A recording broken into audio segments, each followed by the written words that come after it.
Here we go. Just, I can't read. If there's anybody over there. So, I'm doing this as a multi-thing. Oh, that's weird doing it like that, don't you? Oh, so what I'm going to start off doing is, if anybody wants a reading, give us a shout and I'll read it off this screen here because I can't, that's too far away. But if nobody wants anything, then I'll just do a general reading. Is that loud enough? Seems to be.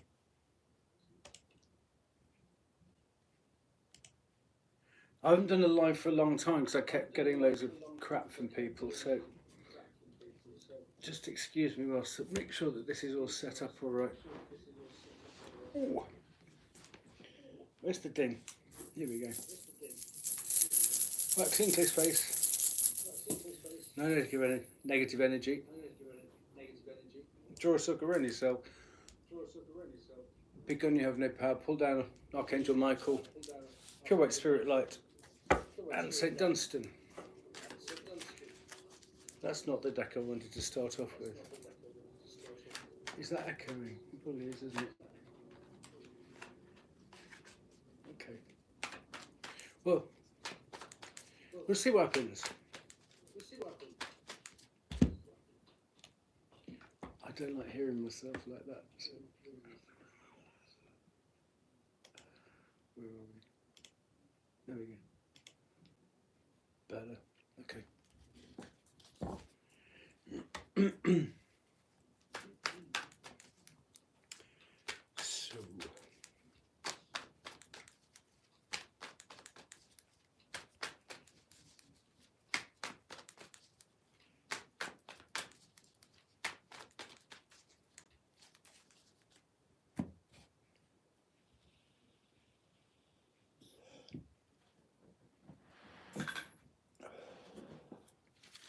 So we're going to have somebody in this kind of a situation.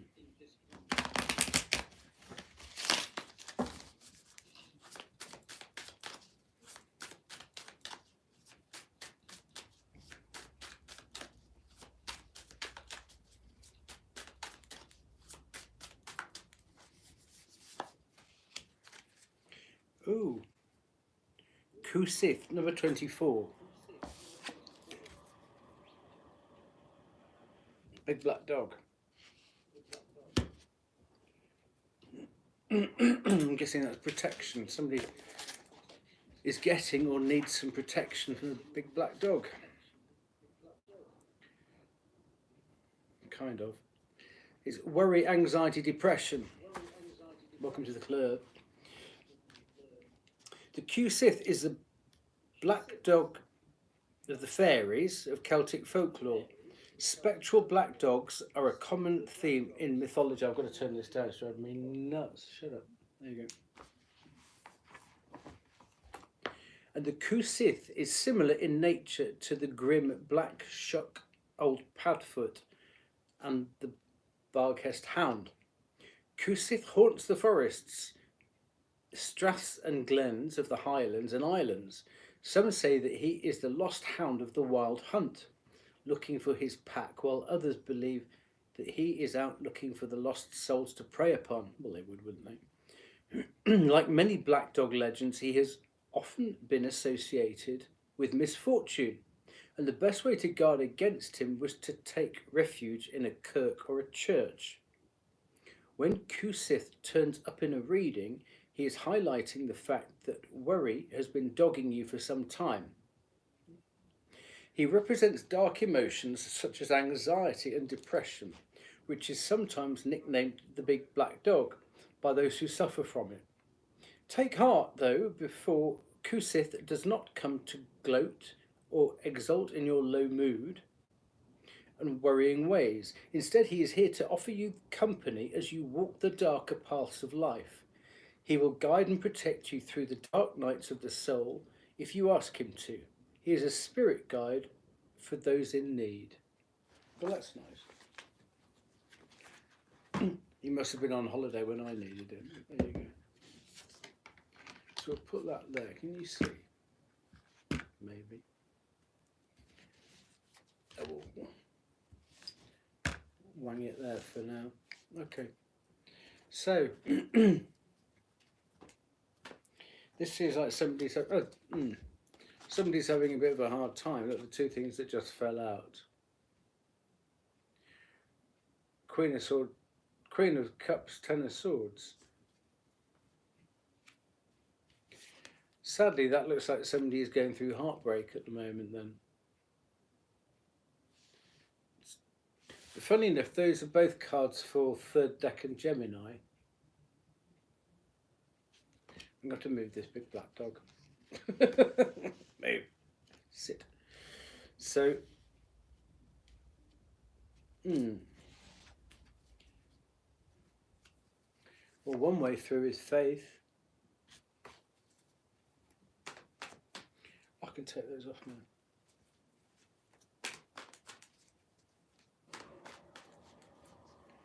Oh, don't close the door. We should be flushed every 3 minutes.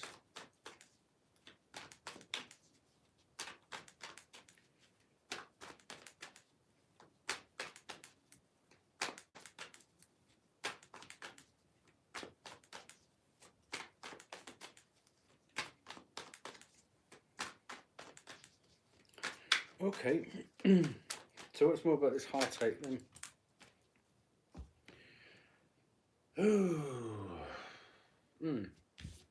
For once, it's rocked you to your very foundations.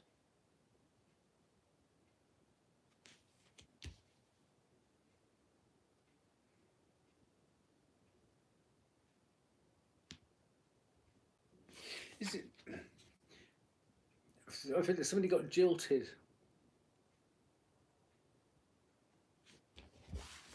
Basically, that, or somebody ran off with the bridesmaid or the groom, or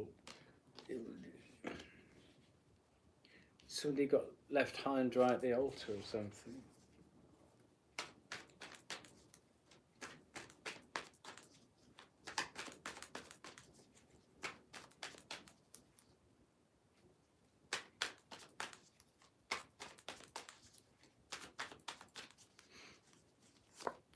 Nah, there you go. Runaway bride or something.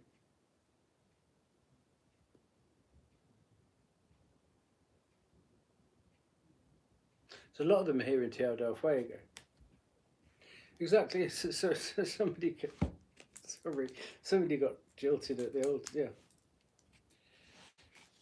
You got left up front in knee-length shrimp, did you? It's not a laughing matter, is it? But yeah. Okay, well.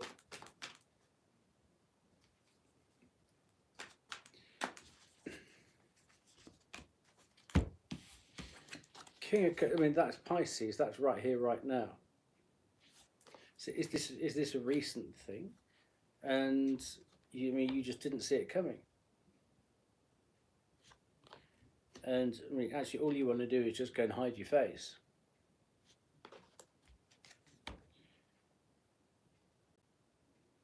And like, you don't want to see anybody. I mean, that's understandable. You don't want to see anybody. I mean, but you got to balance it out. You know, turn it around. Temperance. Because it says everything about them, not about you. Whatever they did, you will find your way through it in time. Although it feels like heartache right now. Because you're always the last to know, aren't you? So we'll just put all those back, because there was just a nice seam running through there.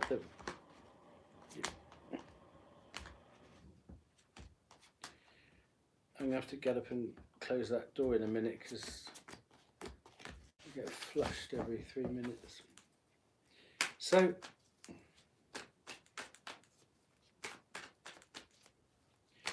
You know, faith. Let me go and close that door so the loo doesn't flush again on it. It's those penguins.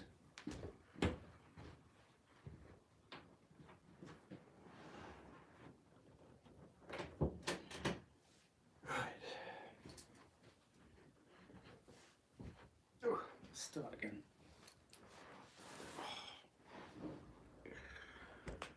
Oh, it's not so cold today.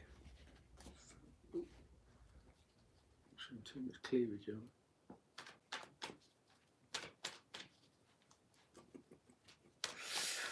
So, yeah, there you go. You don't know who to trust, do you? Right now.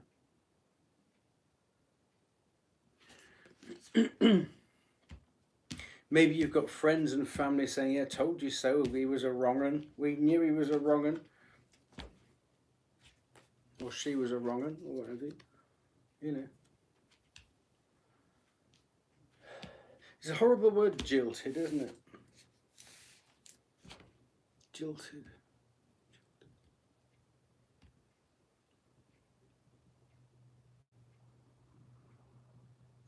But you've got this big black dog.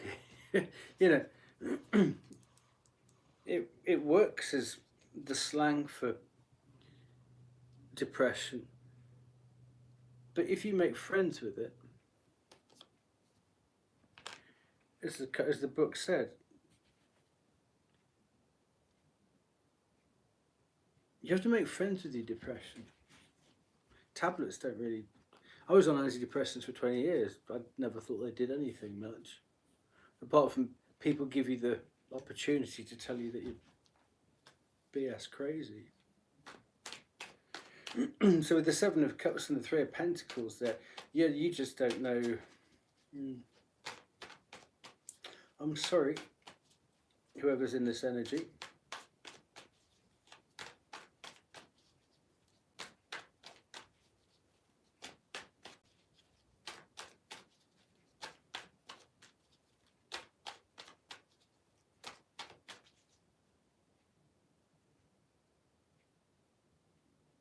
But yeah, at least you know. You're not the Nine of Swords with the Queen of Cups.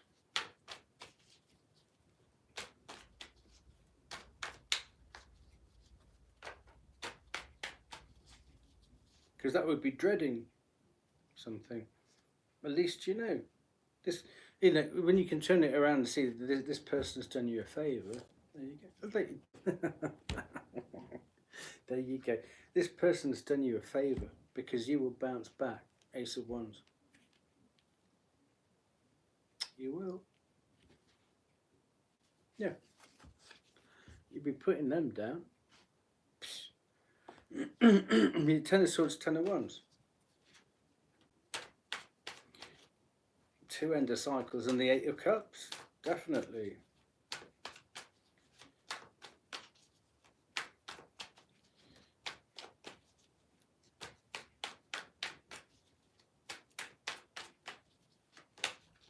Ah, Magician. Ace of Cups. Exactly. Listen to your Uncle Edward.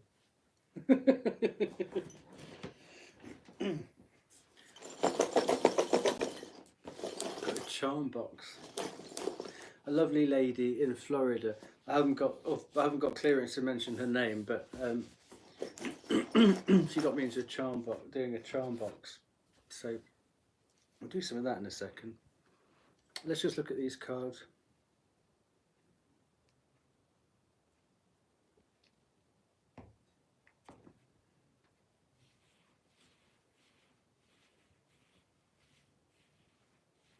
This seems very much the action side here. You can't see that. I don't look like looking hot.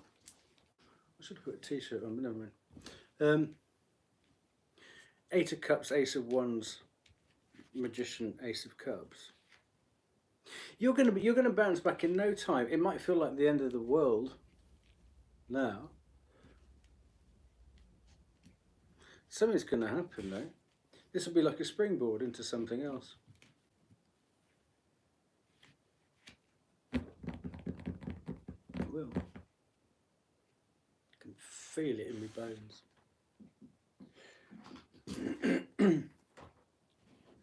Let's get you an animal card first.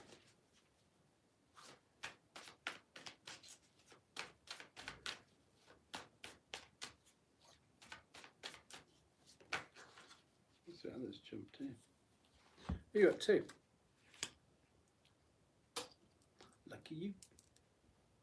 Wolf. Big black box. Big black box. Big black dog. Listen to your inner wisdom. Enjoy the gift of freedom. Thank you. There you go. So being left at the altar there, this person wasn't right for you. That they've done you a favour.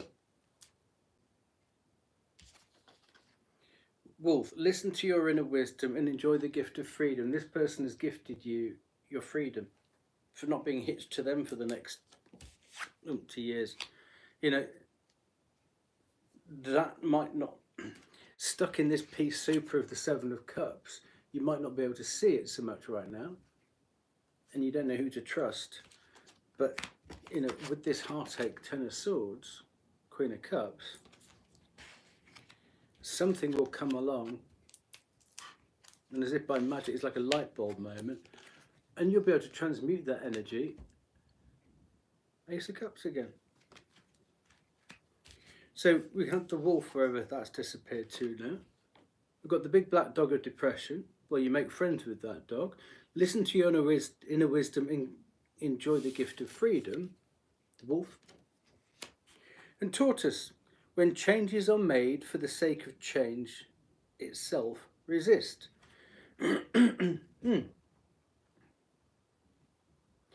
Tortoise, when changes are made for the sake of change itself, resist. Well, it looks like you've got plenty of reason to make some changes. So that's a sort of semi-redundant there, isn't it? So let's have a little look. I'm hot now from that tea. Let's get this other deck. What clarifiers can we get? If anyone's got any questions, just tap them in. I can read them from here then. If you want.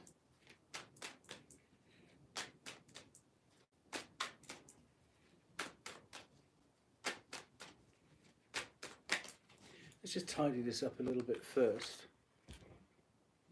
Put those over there.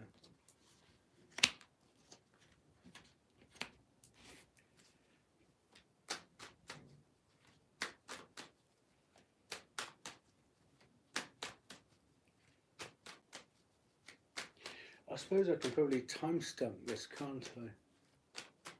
Can I? I don't know. Oh, when I've finished.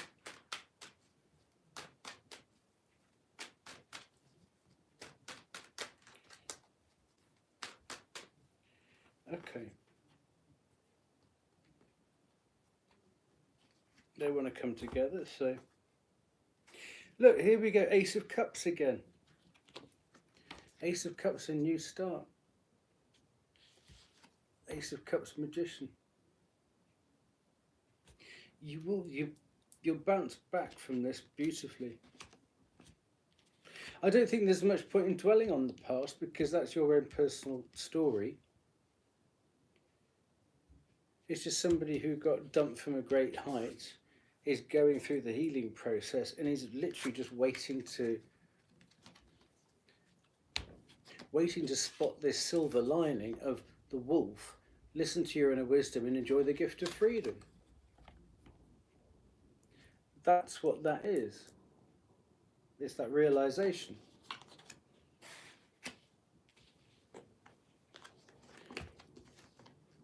Because then to get the Magician and the Fool, because obviously this is an ending. You have the 10 of Wands and the 10 of Swords. That's ending. And let's say that constitutes the World card. And then you've got the Fool and the Magician, sort of 0 and 1. I mean, you're off to the races with the Ace of Wands, double Ace of Cups. So whoever this was that did the dirty to you, it's one of these examples of they really did you a favour.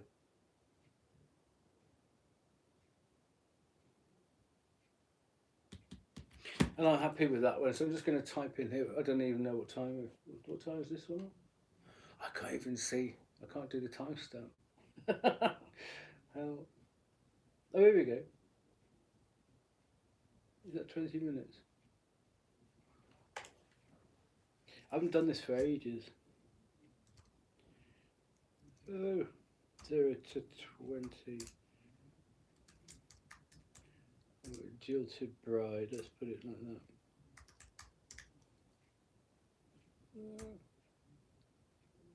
We'll come and do another one.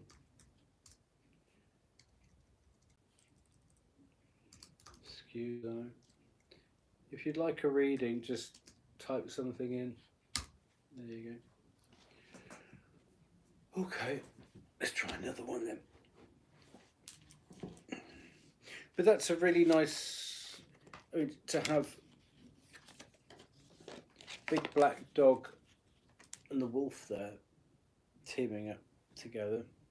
The tortoise, as I say, is a bit of a redundant card there, so okay.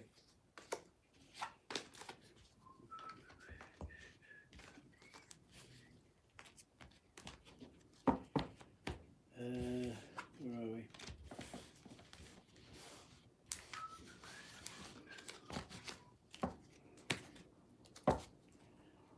Okay.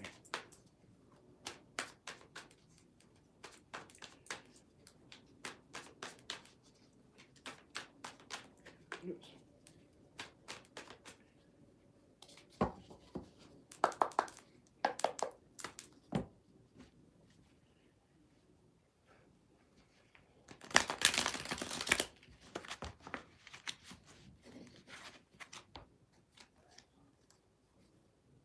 Yeah. Okay.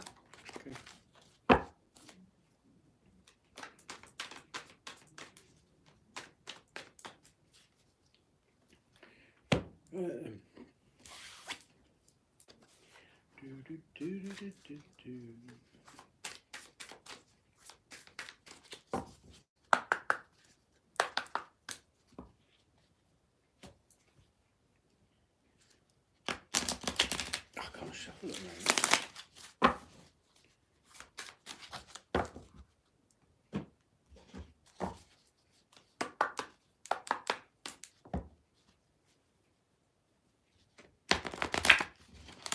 That'll do.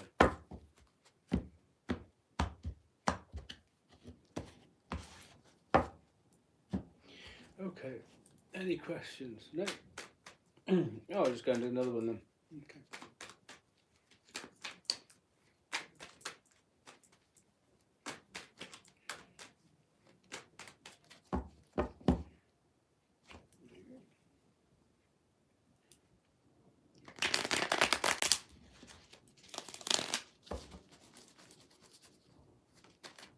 So, do another one from the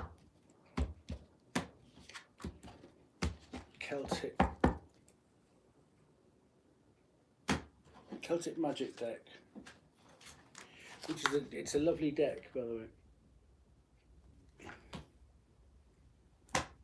Oh, I've got the other one here. When does I want to do this one? Okay. Let's just change up the energy. Okay.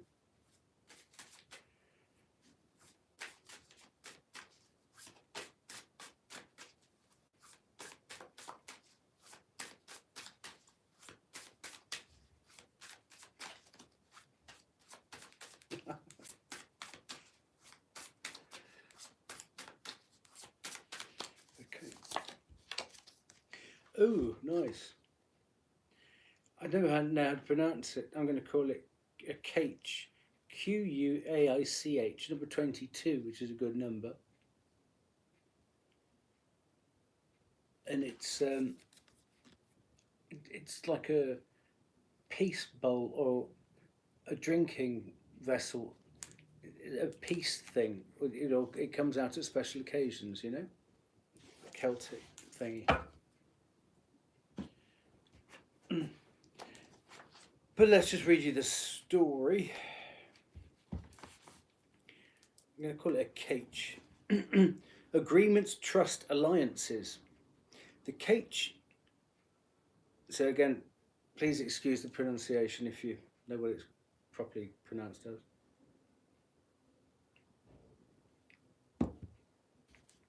Is the Celtic cup of friendship. It is a small bowl with two flat horizontal handles. When filled with whisky, it was designed to be passed among the members of a gathering or council meeting, with each person taking a sip in turn. This was a mark of respect and trust. It was also used to formalise an agreement during a time when illiteracy was prevalent. Often given as a gift on special occasions such as weddings, the cache would often take pride of place in the home and would be brought out to welcome special guests or mark significant pacts or treaties. It was the height of dishonour to renege on an agreement made over a wee dram from the cache. When the cache shows up in a spread, it is reminding you of your responsibilities. What agreements have you made recently? Have you kept them? Are you considering entering into a new agreement, such as a work contract or a mortgage? If so, this card reminds you to proceed with caution and due diligence. Make sure that the contract you bind yourself to is honourable and that it is within your power to keep it.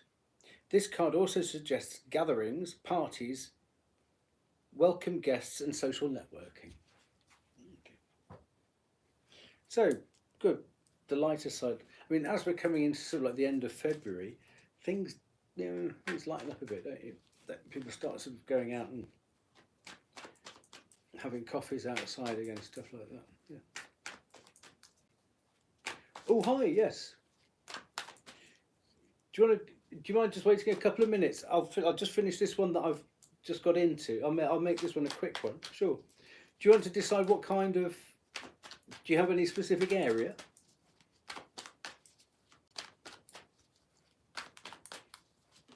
Oh, there we go. So let's just do this case thing. Here we go. So yeah, well, I mean that's the Knight of Cups. That's about celebration.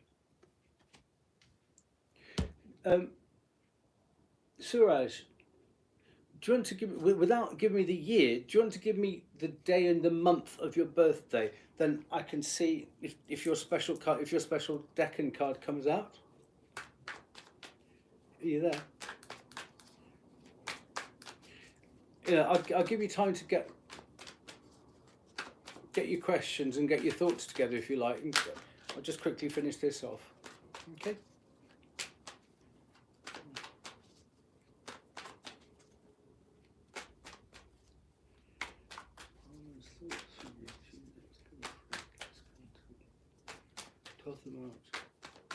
I tell you what, take that. I would take. All I need to know is the 12th of March. Delete the rest of that. Yeah. I would delete the one with the year on it. All I need to know is the 12th of March. Yeah. It's best not to get that information out on the. Okay. Let's just get rid of this one.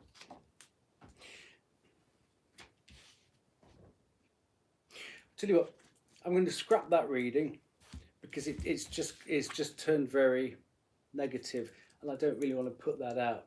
So I'll come to you now, okay? We're going to change that up. I don't like going from the. If you understand this, I don't like going from the Knight of Cups to that. That was going to go downhill fast. So thank you. You just saved me from a bit of a rough reading. So, do you know your natal tarot cards? Do you know? I know I brought the book. 12th of March. You're going to be Pisces then, aren't you? You're going to be third decan Pisces. 10 of Cups is your birthday card. Do you know what that looks like? 10 of Cups. The happy, happy, happy card. The card that everybody wants. Let's just... I know I got the damn book. Here we go.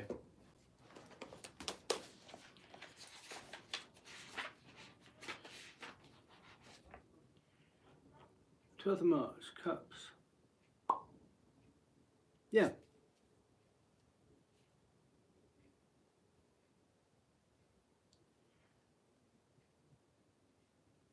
And you're also the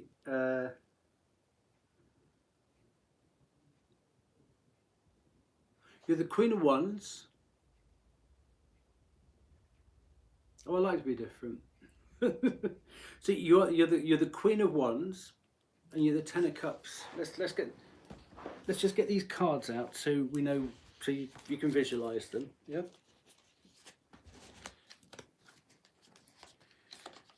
And you also, well, you know you're the Moon card as well, don't you?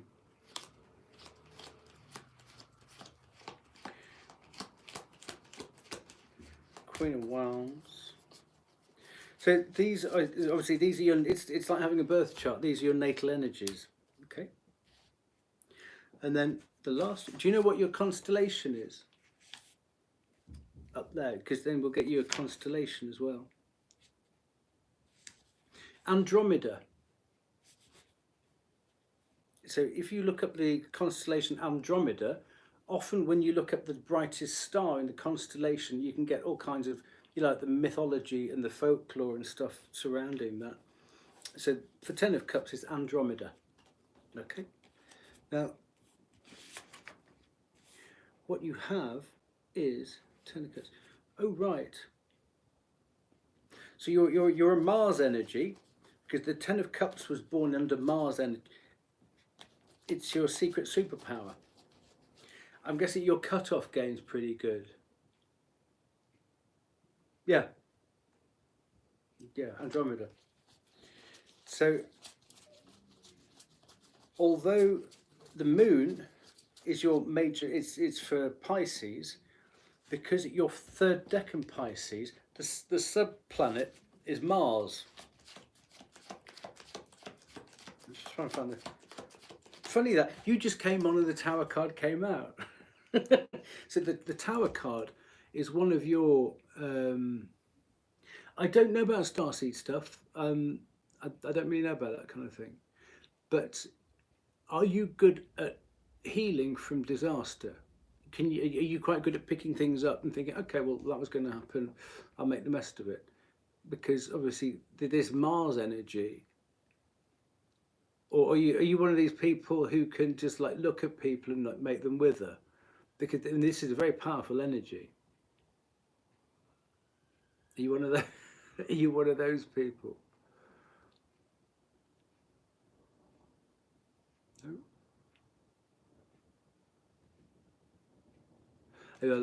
I'll give you time to answer that, because if you look into my, okay, so honest thoughts for me. So breakup and job loss.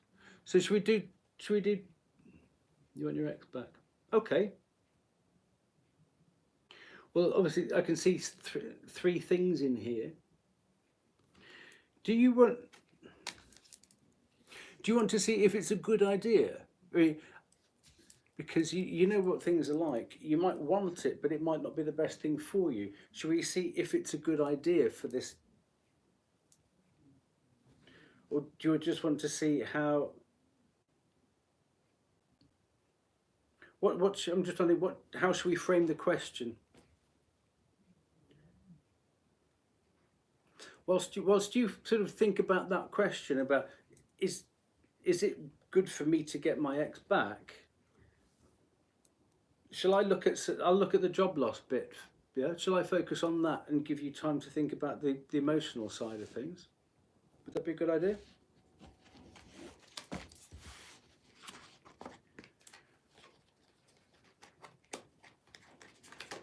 you hurt her and lost a good job because... Right. Okay.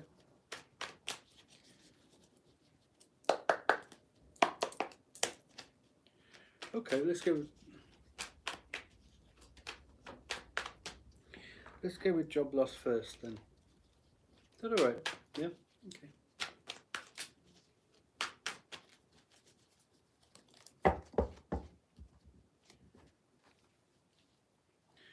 Hey Nick, how you doing?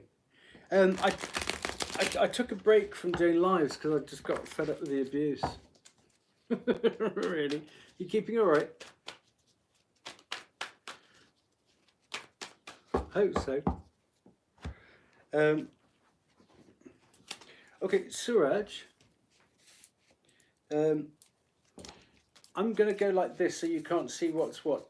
If you want to tell me when to, that'll be the finger. Tell me when to stop.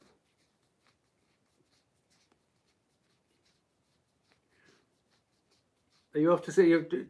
I'm happy to do cards if you want, Nick. So Suraj, just tell me when to stop. And I'll keep that one. You got Ghillie shoes. Okay.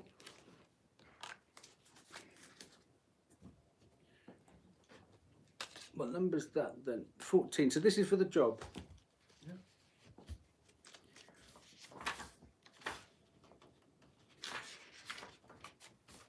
What I'm going to do is I'm going to hold it up like that. See, if you ever want to come back to it, you can read it. Okay.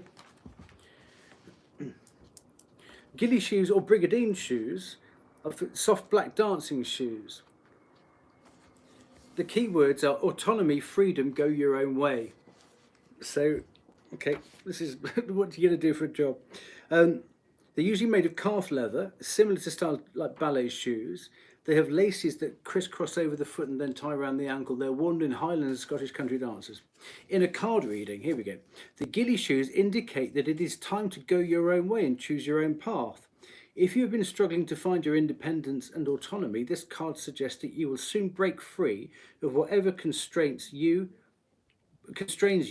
as you finally learn how to dance to your own tune.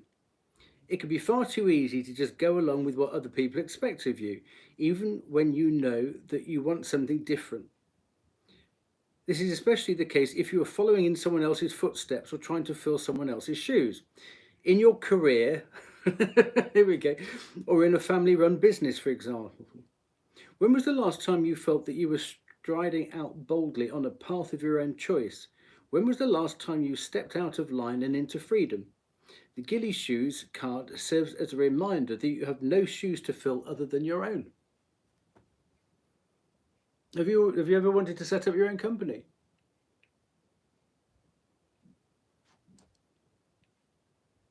Because it sounds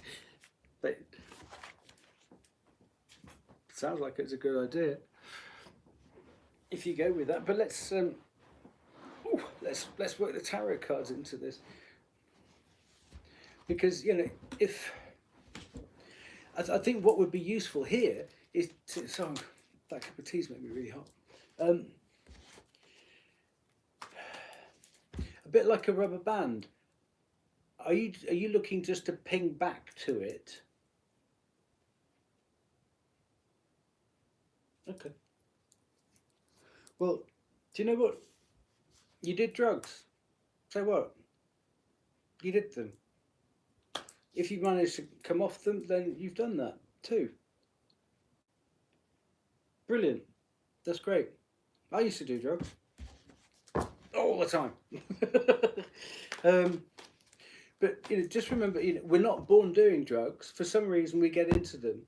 So there was a gap in our lives somewhere where we needed some either like dissociative thing. They're not the worst thing anyone can do. They're almost like the vice of the day, aren't they? Some people used to sort of get absolutely blind drunk on whiskey. Some people used to smack their wives and kids and kick the dog and kick the cat or something like that. it's not the end of the world, you know. So don't feel. I hope no one's making you feel shame about that. Whatever you did, obviously, it got to a point where it interfered with your livelihood. And you've had for 2 years, you've wised up and you thought, "Whoa, I went too far with that," and you grabbed hold of the reins and you pulled it back. Good for you, and I hope you're focusing on that bit. I hope you don't mind me just looking over here because I've got a big computer here because I can't read the screen there. Okay,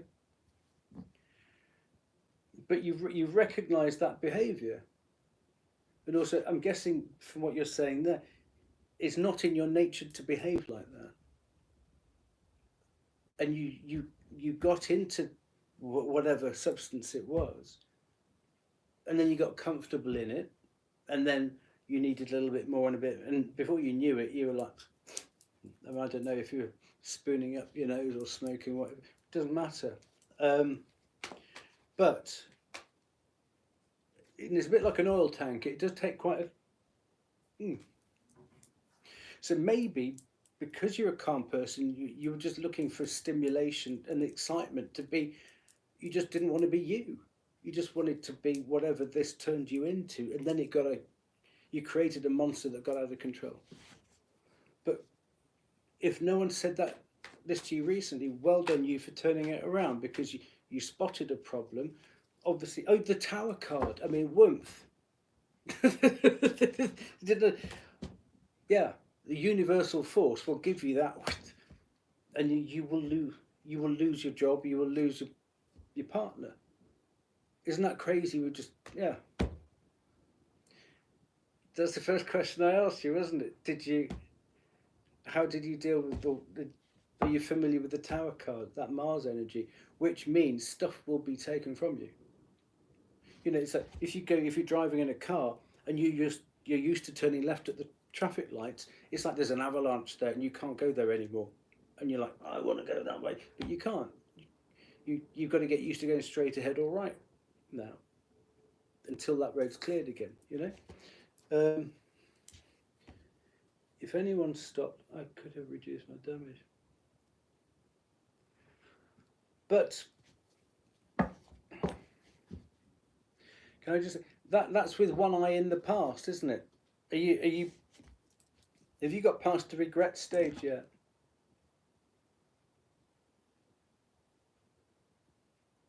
Well, there are some fantastic people in tarot world who, I mean, I know that I can speak from a position of having taken drugs in my life.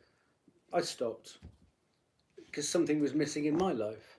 You know, I've had narcissistic abuse from family. I've had all kinds of weird shit go on. There's quite a few videos on it because I needed to get out of my system. I'm sort of like, a lot of it's more rearview mirror now. But thank you for coming to me today, because I can relate to what you're doing, how it's going through. So let's just see. Before I do that, I hope you don't mind me doing this, but have you forgiven yourself? Are you cool with it? Are you 2 years? I'm guessing you're past the temptation side to slip back into it, because the temptation would have been, well, if my job's gone and my partner's gone, there's no point in me stopping. I might as well carry on hell for leather down that destructive road. No, I admire your strength. I really do. But so let's focus on the job thing first. So I'm a little bit unclear. Are you?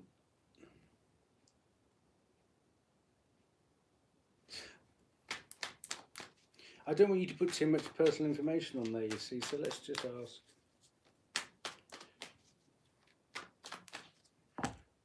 Good. Forgiveness is for you. You know, self-forgiveness is the biggie. You think, well, do you know what? I had something, and the lesson is that I lost that, but something better will come. Because I'll be on a much firmer footing. And just think of everything that you've learnt about yourself in the process. Mm-hmm.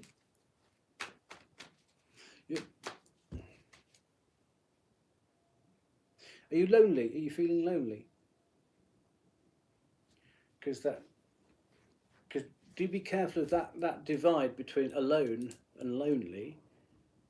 And alone is cool. Lonely is not nice. Are you clear where that boundary is? I hope so. You're lonely. Okay.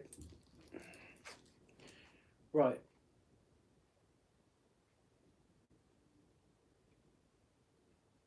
What did you used to enjoy? What did you used to enjoy doing? Well, I'm sorry to hear that for a start. What did you used to, if you close your eyes and think yourself back to like a 7, 11-year-old kid, what did you used to love doing? Yeah.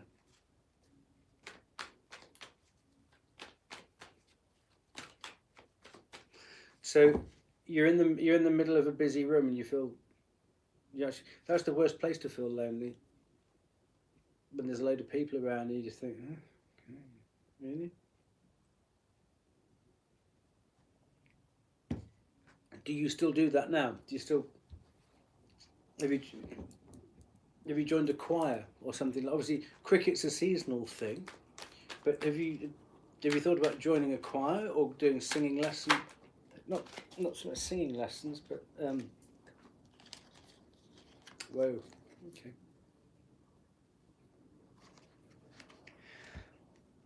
But I think this is a bit of the past. You've got Wheel of Fortune and the Knight of Swords. I mean, if you're talking about drugs, that's amphetamines or coke or crystal meth affecting your future.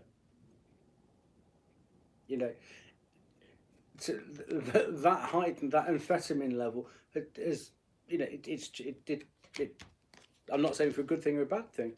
It's, you know, it attacked. Yeah, that's the fastest night, and the fastest night went bam into your destiny. But it's probably part of your destiny. Yeah?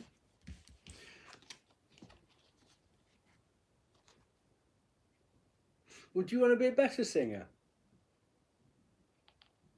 Go and try out for choir, something like that. Hmm?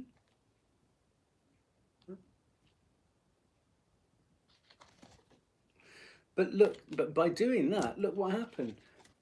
The Five of Swords is it brought conflict to your Queen of Cups, to your love life. So I mean, in the first 4 cards that just flew out, yeah. I mean, literally, this is just echoing exactly what you just said. Which is pretty cool. I can't be about this anymore.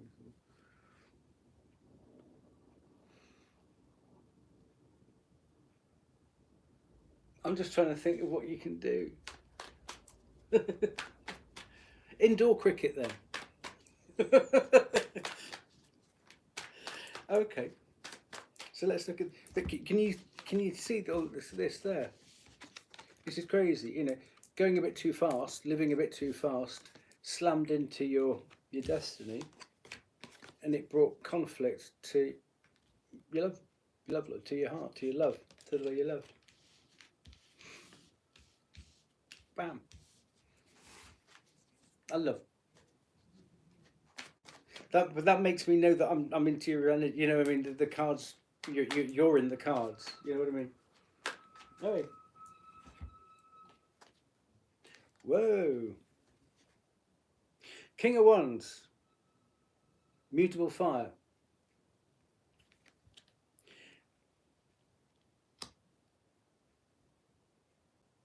Your Pisces, which is mutable water. So let's focus on the mutable side of this.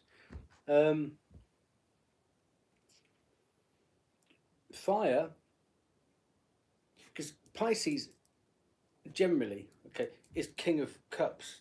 So let's go on the king. Fire can't stand still. it has to keep moving, otherwise it puts itself out if it stays still. So it feels like you've got to almost come out of water. I don't, if you've got anything in Sagittarius in your natal chart, look at that and tap into the energy of that planet in your natal chart. But this is about, you seem a little bit stuck, so it's encouraging you even to do something that you've never done before. If obviously, if you like singing but you don't think you're going to join a choir, or have you ever played croquet? It's a fantastic thing. It's like vicious cricket. You have to try croquet. It's a lot of fun. I don't know why that. I mean, I love croquet, but again, it's a summer thing. But the King of Wands is all about moving it on. You see, what I'm looking at, the questions that you asked were okay. But the questions you asked were about going backwards, weren't they? How long have you been split up for, may I ask? Yeah, you've been stuck. I mean, two cards were just at polar opposites, the King of Wands and then the Hangman. But that's Pisces energy, which you are. And what's lovely going to come down here, you've got the Queen of Cups here. The Queen of Cups turning into the Queen of Pentacles.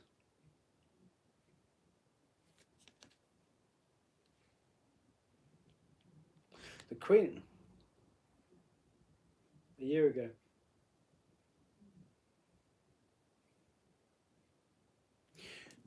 Do they show signs of being... Do they show signs of being warm for things to rekindle? Or... I just want to draw the difference here between the Queen of Cups and the Queen of Pentacles.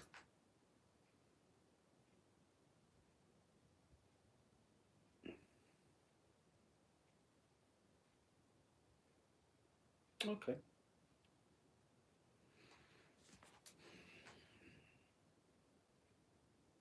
Well,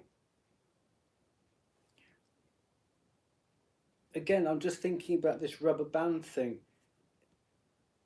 You've got this card here about breaking free, you know. And this is not advice, it's just questions that I hope you'll ask yourself. Is it just because you've got regret that you upset somebody who you love that you think you have to go back and make it better? Or, you see, you've got the Queen of Cups there, which was attacked. You know, there was all this air energy going on here. But with all the now, I mean, you're well, she would have done that for protection, really. And, you know, in the nicest possible way, it wasn't her job to fix you. So whilst you were fixing yourself, it was safer for her to just... But if she's unblocked you, then that's beautiful. Okay.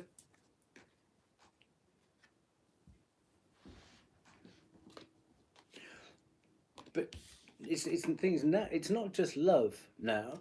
It's a different kind of love. Queen of Pentacles. She's the senior queen. So she's the queen with all the experience and real self-worth.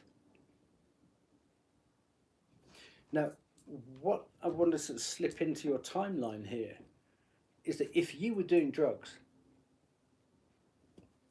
whilst you were in that relationship which had its problems, then you actually you weren't showing enough self-worth.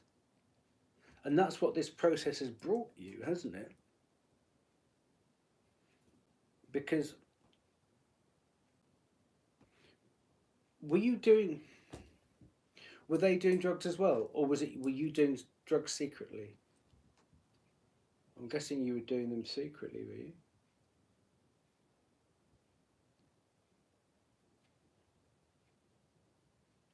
or the extent that you were doing them was secretly. Is that right? I mean, I'll be very honest. I at my worst point, yeah. So there you go. I used to do a rock star of ketamine. I mean, I've spoken about it publicly. That's where I was at the time. You know, sorry, my legs went to sleep. That's the sort of the sad and sorry state that I got myself into. Not anymore though. I mean, I haven't done ketamine for years and years and years and years. But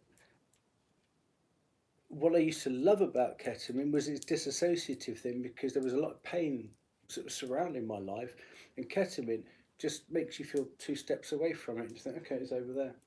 And that's sort of subconsciously, that's what I needed at the time, you know. There was no limit for me. What were you doing? May I ask? I mean, just so I know what, obviously different drugs have different properties or functions.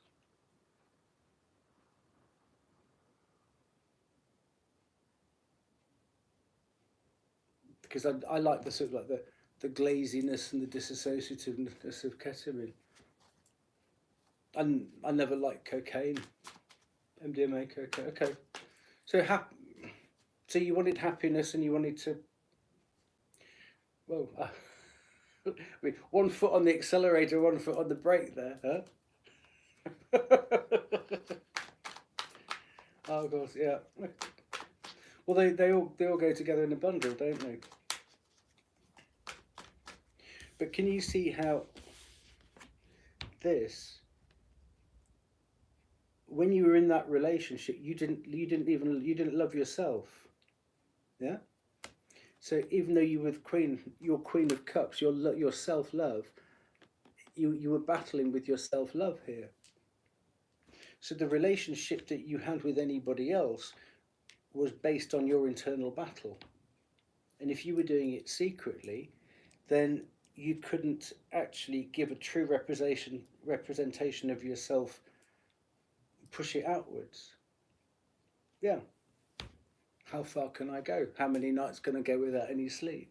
Ooh, I'm up to 8. Big box, little box, big, you know. Yeah.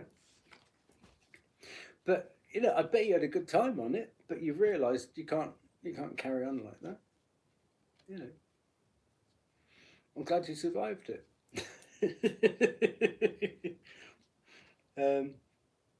But now, what's lovely, you see, is the King of Wands is all about moving on. So you have moved on from that, and you've been in this sort of holding cell.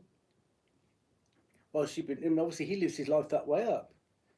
But this is such a big thing in your life that you've had to look at it from all different aspects, and you've hung yourself upside down to try and, okay, well, who did I upset? Who do I need to apologise to? Am I ever going to do that again? Have I got it all out of my system? This is a real massive kind of contemplation. And I think, you know, I think you've done that, because then you've come out the other side of it as the Queen of Pentacles. With real self-worth. Rather than like it's almost like a self-damaging. You didn't know what self-love was at that point of your life. Somehow, you didn't love yourself, but now you do.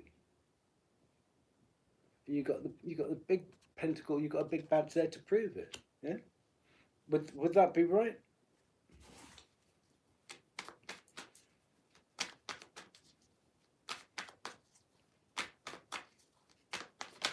So I mean, and this is a lot of the past coming out here, but I mean, here we are. We're just getting your past coming out. So let's ask for the future.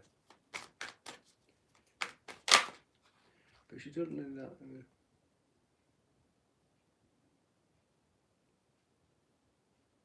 that. Okay. Well, do you know what 2 cards have just come out? A card for the past, memories, and about putting something down, bringing it to cycle completion. Do you feel...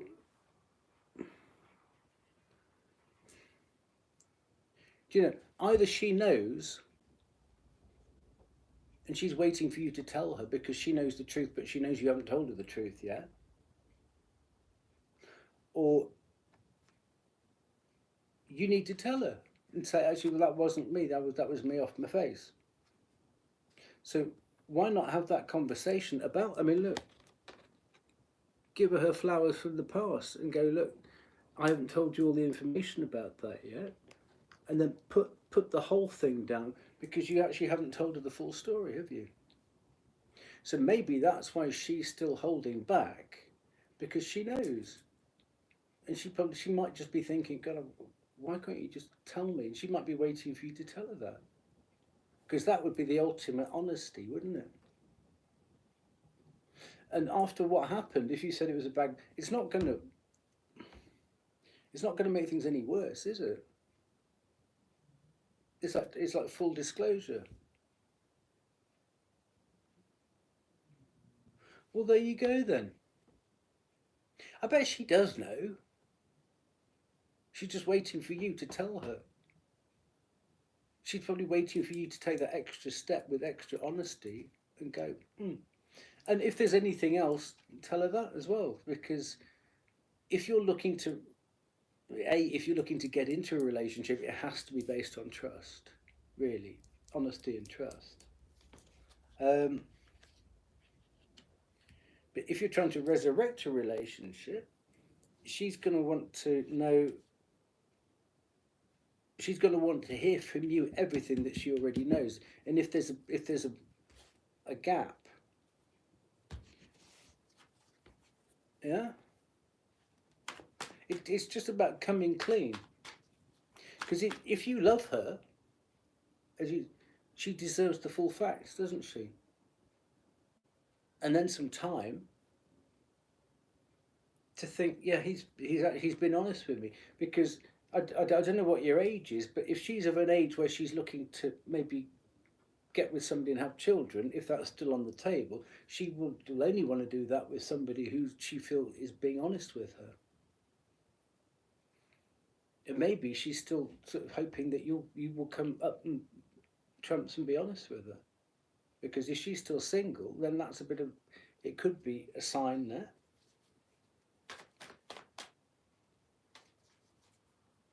No, she's not going to. If she's unblocked you,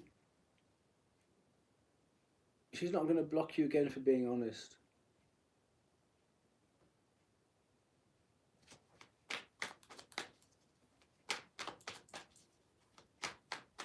What are her opinions on drugs then? I'm guessing she's...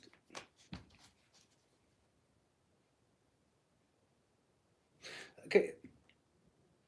Yeah, protection. Have you thought about it like this?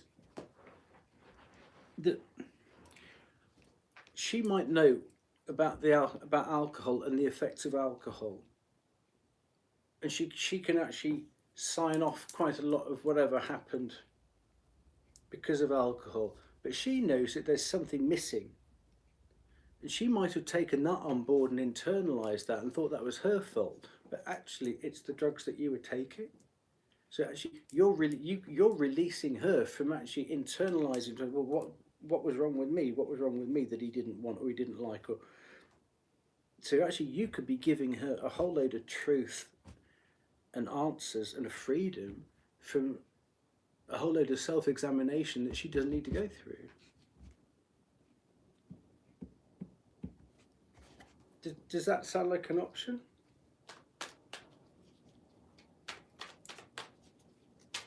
So do you know what? You sinned, but you stopped sinning. Look. You can't make it up. That's all about temptation and addiction. It came out right there. You know. And you experimented with it, which is the Page of Swords. But look, you're over it. You've triumphed over it. The Six of Wands. You've cut it out of your life. Queen of Swords. And you're safely through the other side of it now. Yeah, 6 of Swords. You've got in that bit. You've gone from the choppy water to kind of, it's like from being sort of alcoholic to sobriety. Those cards, I mean, those cards coming out to, whoa, you're really in these cards, I tell you. I mean, that's your journey, isn't it? You were messing around with drugs when you were young. Yeah, you got addicted, got bad habits. You've triumphed over it. You've conquered it. You've cut them off. And you're now on the,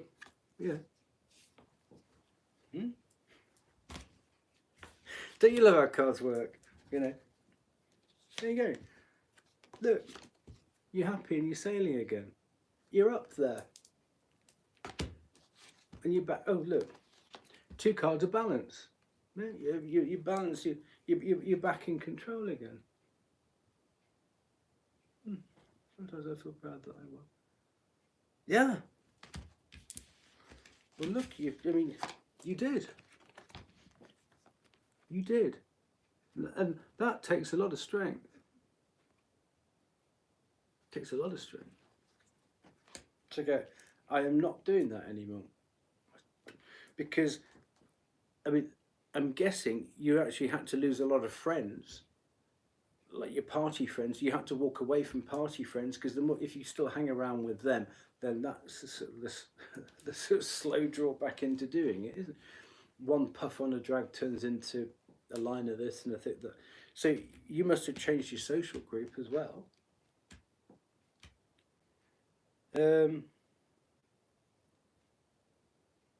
But more than that, you've got loftier ambitions now. You don't want to, Yeah, brilliant, even better. You just went, right, no, that is not me going forwards. And maybe you had when I did it, I had a couple of slip-ups and I got back into a little bit of something. I thought, why am I doing this again? I made that decision, stop it. But it's just temptation and it's habit. It's like smoking, it's like spending too much, it's like changing a habit or an opinion or a mindset. It's like a scratch in the record. Steve, they want to keep you on the scratch side of the record, but you didn't. You broke free. You listened to the angel rather than the demon. You let that voice into your head rather than listening to that one. And if no one said this to you before, I know it can sound condescending. I am proud of you for doing this, but more importantly than that, I hope you're proud of yourself, because it takes a lot. And I'm guessing, well, don't worry about the smoking just yet. You've done a lot. You've done an awful lot. I can't give up my vape. I'm on aniseed flavour at the moment. I love it.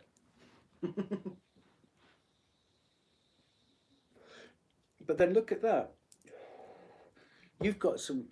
Look at the strengths here. You've got some really strong willpower to do that. Because I'm guessing if you were doing the drugs secretly, you had to stop them secretly as well, didn't you?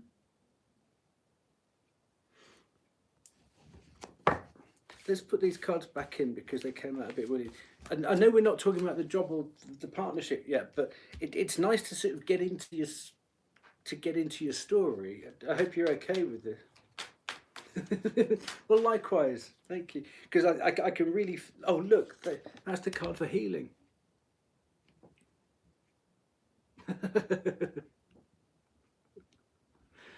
Well, keep in touch, keep coming back, because I'm going to do more lives anyway, because now the abuse has stopped. That's the card for healing. That's exactly what you just done. There you go.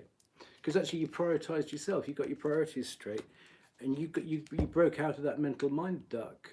Yeah? You freed yourself. And this was all about freedom, wasn't it? Treading your own path. And as they say, that's the slowest moving night, one step at a time. And you've done it with your willpower. With your willpower. Okay. So the energies, the cards work in a weird way. What we've done here is we've sort of set the scene, haven't we? Okay. So let's ask some. Let's ask some. Let's look at the work thing then. Are you currently working? Are you looking to change your job?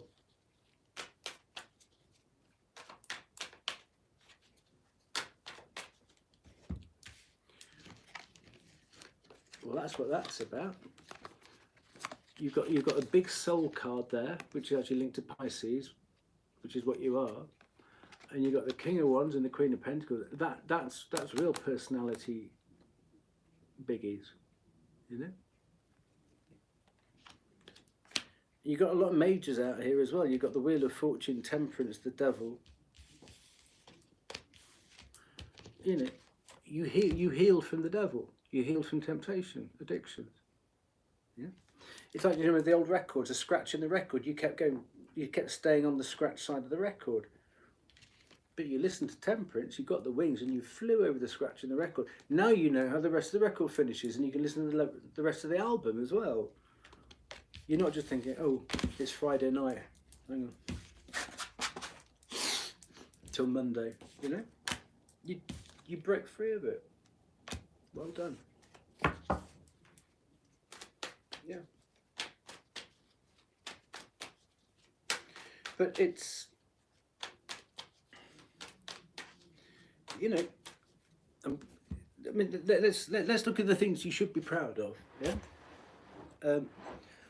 All the weird things that people could do: stealing, violence, drunk driving, all that kind of stuff. It sounds as though what you did was very much internalized. So any damage, any up was for you because you did it secretly. The up was for you, but there again, the damage you did to you was you. Yeah, but okay, let's turn that regret around. Can you change that word for regret for I've learnt from my habit? That habit was part of me at that time. It was part of my growing up process. Some people do much worse things than take drugs, you know.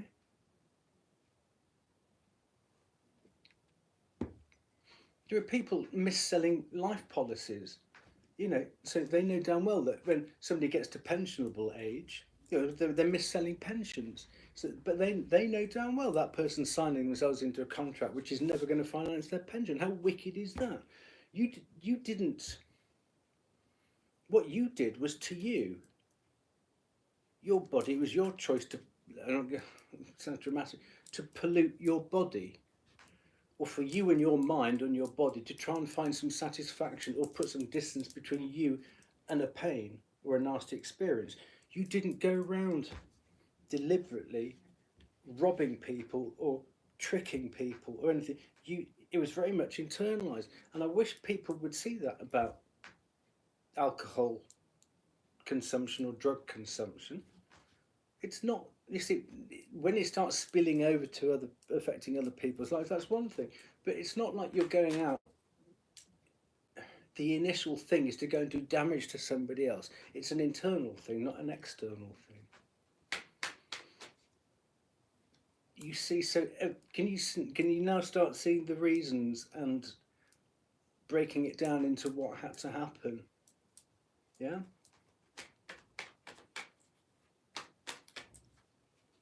We're getting into the whys now, aren't we?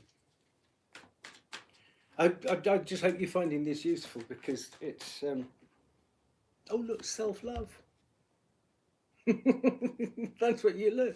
It's the two parts of you coming together. Underneath, that's a lion and those are eagle wings. So it's the Griffin. Now the Griffin is the most, it's a very, if you look up the spiritual symbol of a griffin, maybe if you get a picture of a griffin and put it on your phone or something. But my grandmother's maiden name was Griffin, and I know damn well she's one of my spirit guides. So, and this is like she's protecting. You see, and that's the caduceus of Hermes or Mercury, and so it's about healing. It's like you've had this umbrella of healing, so you can get yourself together. Two parts of you coming together. That's a beautiful card for you there. Beautiful card. I really felt that. I really felt that. Wow. If you have a tarot deck on like your dressing table, whatever you have, if you have one, just get that out for the next week or so, and just remind yourself to be kind to yourself. And this is about you coming together. Yeah, that's a lovely thing. What's going on? I'm shocked. What? You have a deck. Yeah, 2 of Cups. Just use, just pop it on your windowsill or just on your desk or something like that. Just to remind you, self-love is the most important love. And that's protection from the Griffin. Yeah. And look up the spiritual symbolism of a Griffin. Yeah. Because a Griffin was part lion, king of the earth, and part eagle, king of the air. So it was one of the most fierce, one of the most amazing creatures. Really?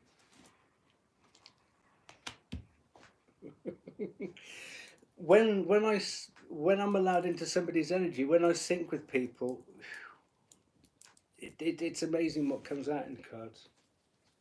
But you've worked bloody hard. You've worked really hard at this, you know. That's industry, you know. And this is about somebody who's taken themselves away, and they've really worked at it. They've really worked at themselves.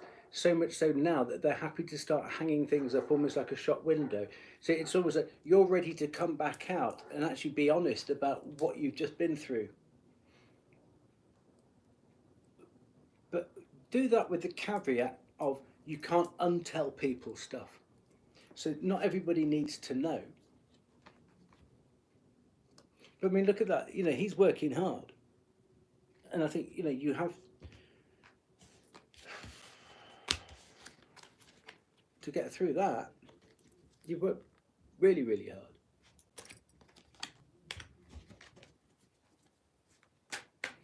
And as you know, it's not up for me to be proud of you, but anybody who's done that amount of self-work and done it without a step program, they've done it on willpower, I hope that you are proud of yourself. Not in a conceited way, but I hope you are really proud of what you've done. Because it is like turning an oil tanker around. Okay.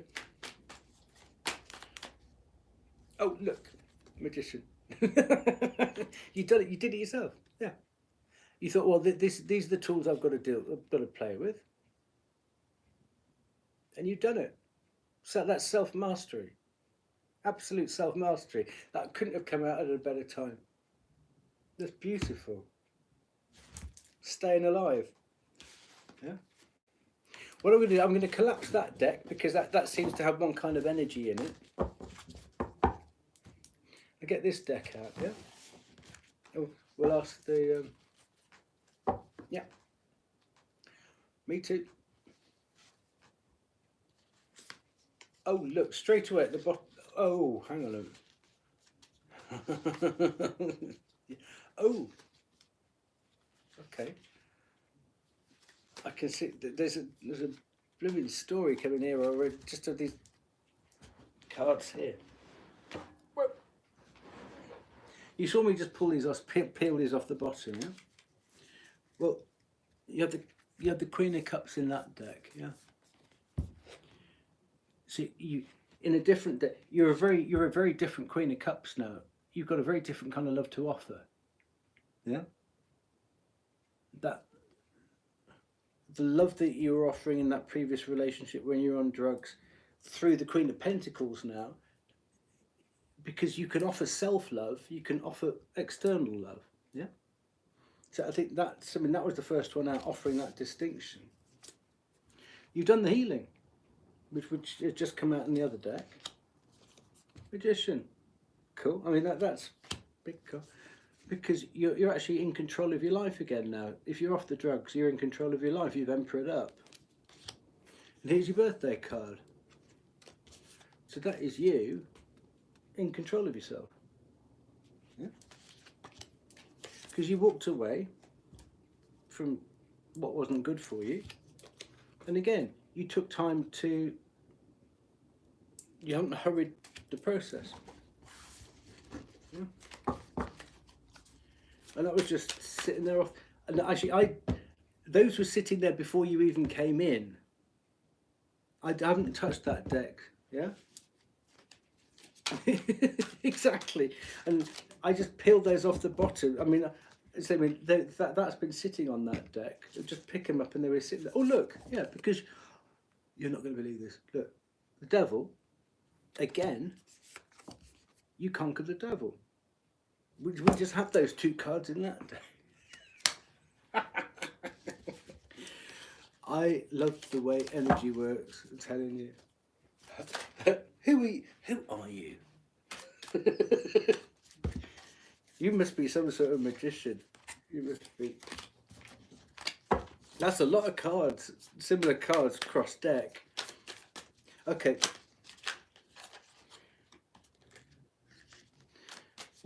Let's do this. Thank you for letting. And exactly. Who are you? This is your energy. Okay.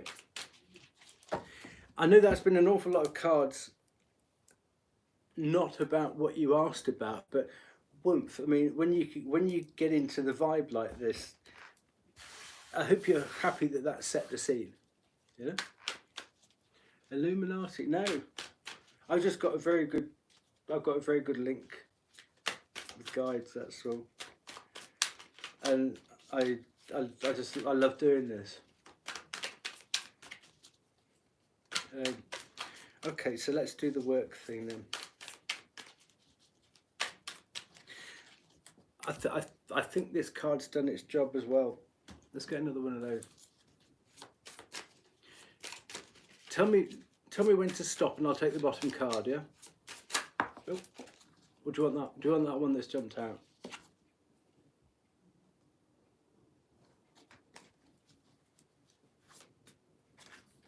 Do you want the one that's jumped out? Or just want to shout stop?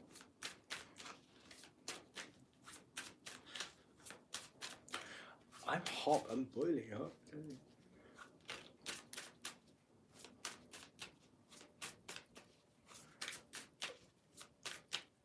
Okay. Oh look, Standing Stones, number 9. Okay.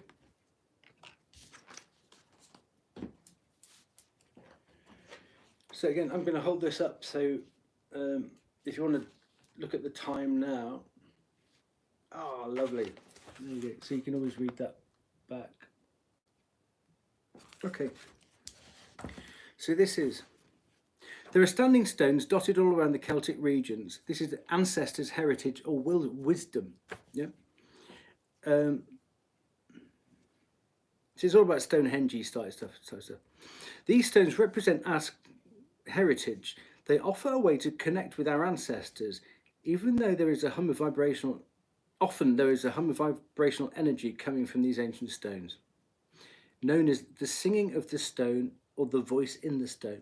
When you see the standing stones in the spread, it is an indication that your ancestors are watching over you. Well, they'll be the ones that pulled you out of addiction. Yeah. They want you to learn more about your heritage and your past, where you come from. Finding out more about your roots is a great way to better understand yourself and your place in the world. Perhaps you have things in common with your ancestors that you're unaware of. This card encourages you to look to the past for solutions, both your immediate family history and also the wider history of your heritage and location. Don't be afraid to consult the elders in your family and community.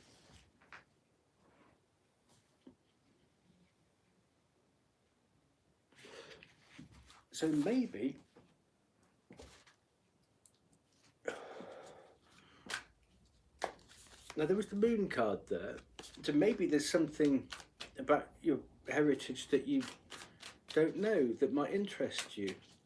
I mean, I found out that I've got ancestors in Bristol who used to be architects, and they built lots of the the big municipal buildings in Bristol. The architects were about 100 and something years ago.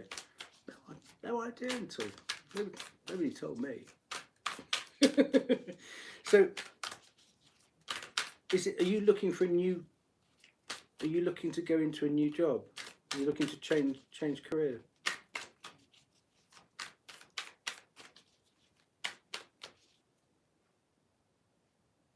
There you go. It's nice to get a confirmation of that then, isn't it? There you go. Well, now this is it. You've bear with me 1 second.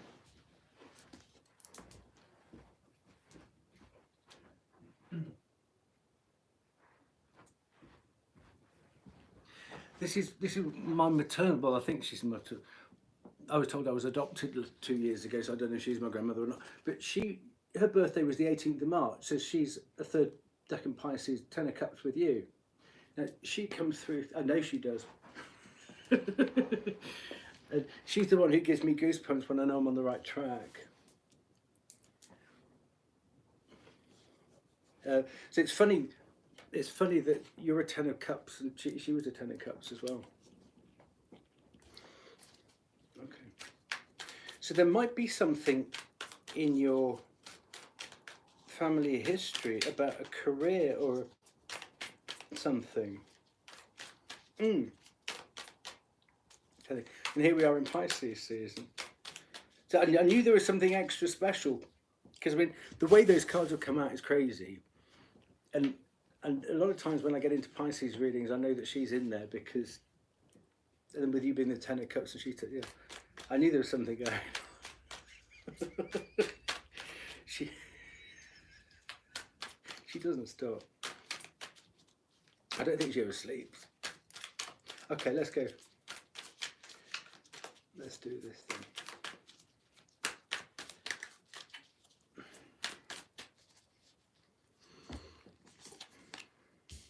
Okay.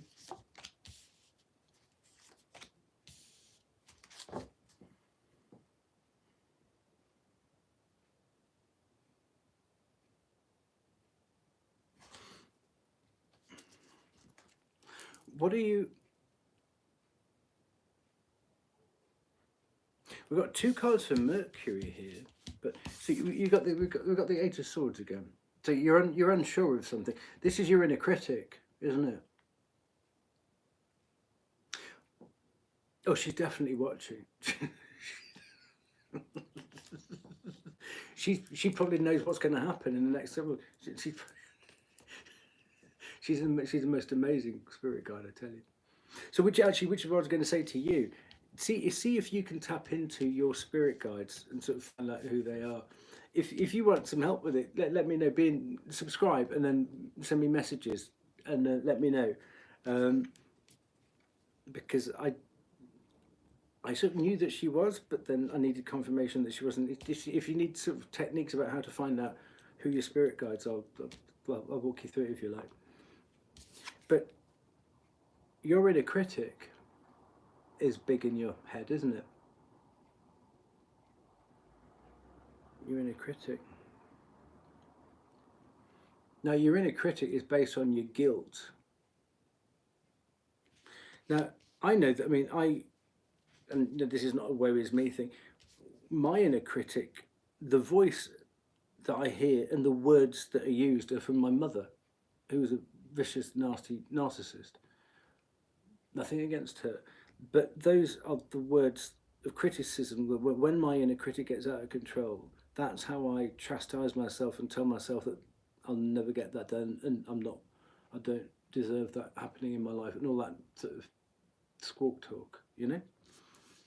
So that's the voice. I have to just literally get the button of the dial and dial that down. Dial it down. Oh. Dial it down. So this is for you to answer, obviously, for yourself. What words are you using to criticize yourself? What kind of vocab do you use to self-limiting thoughts? How are you doing that? And even more forgiveness for the drugs and the alcohol and what have you. Can I just say, you're not the first and you're not the last, and you didn't kill yourself doing it, and you didn't,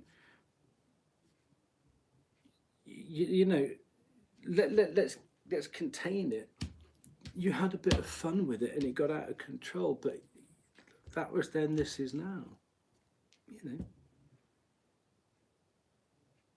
If you imagine sheep, I mean, we're going into lambing season, aren't we? And then it's sheep shearing season. Can you get, like sheep shearing, can you just get rid of that coat of I used to take too many drugs and turn it into a hearth rug or something like that? Have it over there, because you're not wearing it anymore.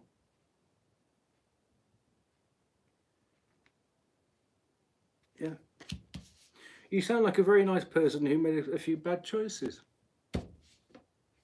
So how can you put that person away and let that person out? With the odd glass of wine or the odd beer. Because, I mean, look at the difference.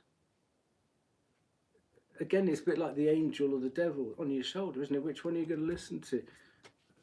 Because you seem to be caught. That was the first one out.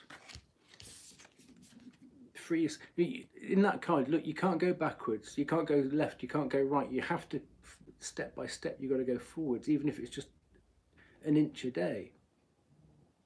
You have to, but you know that you've been through that already. But we can still have the echoes of the voices of the past trying to put us back in there.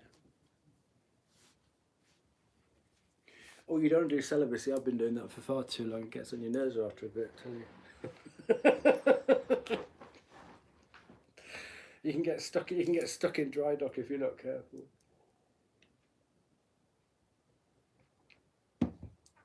Don't do it to yourself.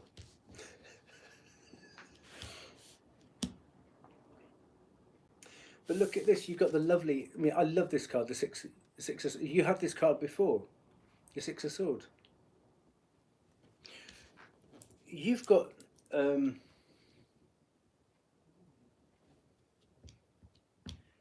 she doesn't come back in my life, no.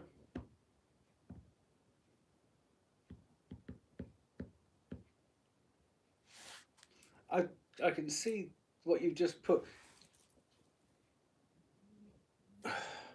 What did you hope to gain by telling her that?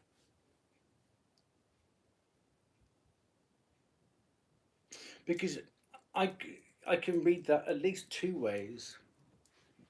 One says that I love you so much that if I can't have you, I'm going to go and join a monastery because there will be nobody but you. Or it could be seen as emotional blackmail. So it could either be the world's biggest compliment, or it's. So I'm just. I mean, I can see two ways of looking at that right away. And then unpacking that could show even more. Cool. Now, did she understand that you meant that? Or do you think she went, whoa, that sounds like emotional blackmail? And did you say it to her face, or did you text it to her? Because it almost sounds like sexual sue, if you see what I mean. Because I mean, I know you didn't do this, but like, if I can't have you, I'm going to go and do that.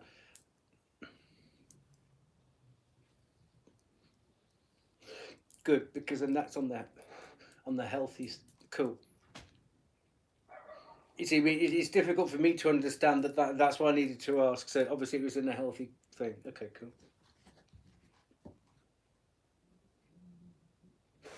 Because the problem with, although it's instant, text like this, you don't know where to put the emphasis on the thing. Yeah, perfect. That's what I wanted to clear up, because it didn't sound like that. So I just wanted to make sure that she understood that, you know. But can you change? Because you still got some very strong words inner critic going on, haven't you? Because we were talking about self-forgiveness earlier on, and I think you will feel so much freer if you tell her about the drugs.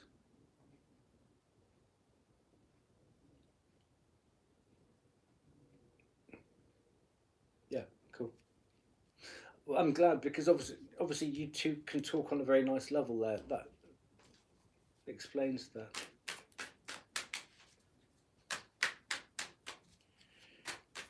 So can you change? I mean, I haven't used this example in a long time, but it's like, that's self-critic. It's like rushing to the elevator that goes. It's the express elevator to a dance floor for one, where the DJ is all those words. You stupid idiot! You what makes you think you can do that? Who the hell do you think you are? And you rush down there just to go, yeah, to listen to all that self-negative talk.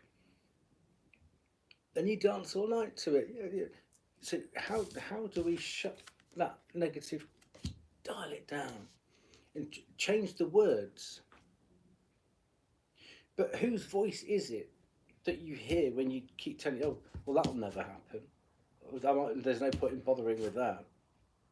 Because you've come so far. I mean, look at you. You've got intuition and you've got initiative, because you've got so much initiative, which is the fiery side of it. Intuition is the watery side of it, the feeling it. But you did it all by yourself without any, let's say, Alcoholics Anonymous program, which is why you can get yourself off to safety. You've got like this inner guiding thing, haven't you? You could call that inner thing, or you call it your ancestors leading you. You've got some very good guidance around you, which is why I would agree with that other reader. You've got damn good spirit guides who give you a bit of a nudge. You might not understand it at the time, but you get nudged, you get shoved, don't you? I asked her, do you like someone else? She confirmed me. My dad swear that she... Okay. Knight of Swords. We've got the Knight of Swords. You can do this. You can take this in your stride. We're back on this again though, aren't we?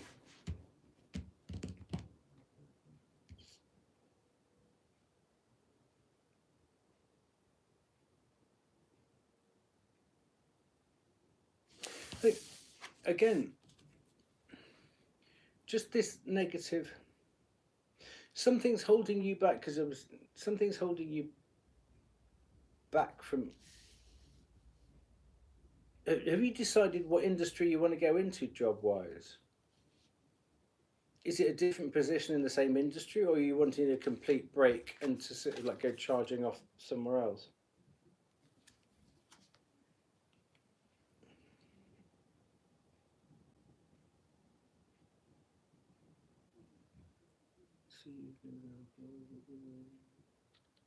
Well, I'm glad you did. I'm so glad you came in, because I'm really enjoying this. And if, I'm guessing you haven't had an awful lot of people that you could talk to and be this honest but anonymous with, then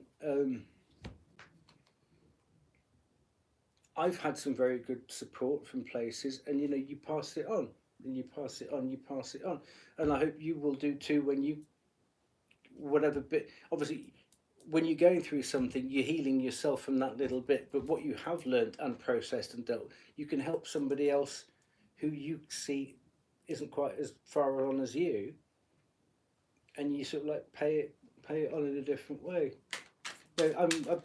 I'm so happy that you came in, and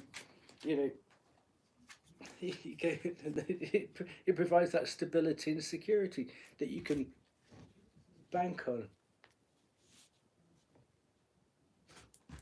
But then I feel very privileged that you're talking to me in this way, because this does. I mean, look at how it came out in the cards. Literally,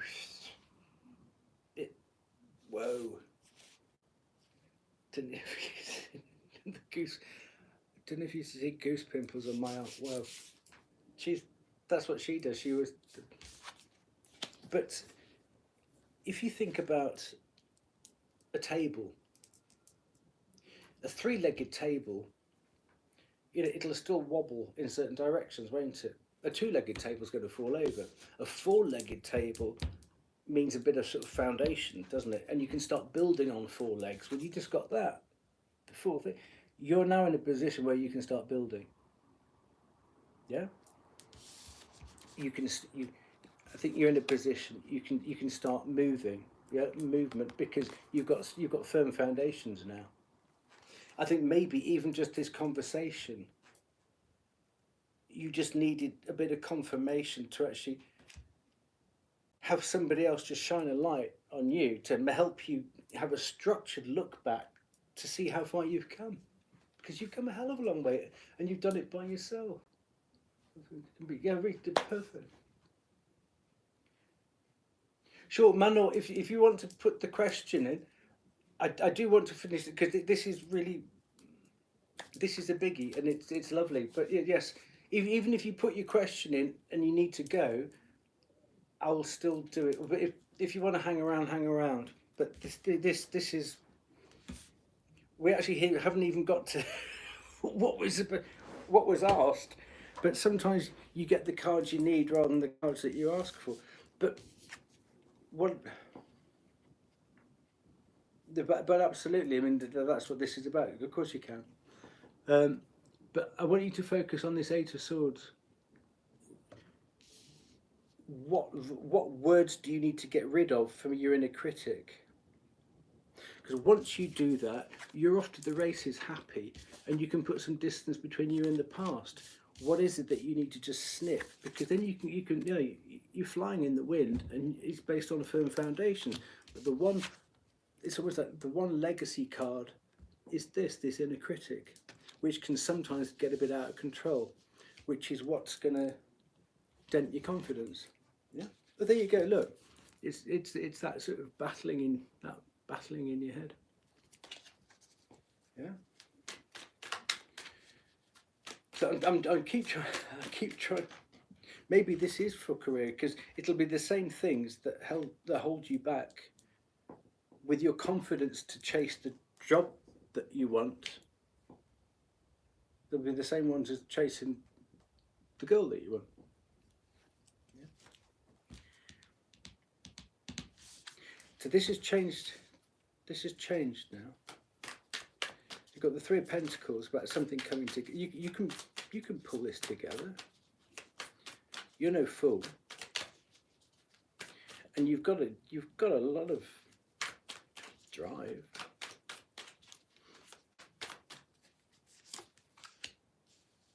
There we go. You've got the self-worth code. Wow. Ah.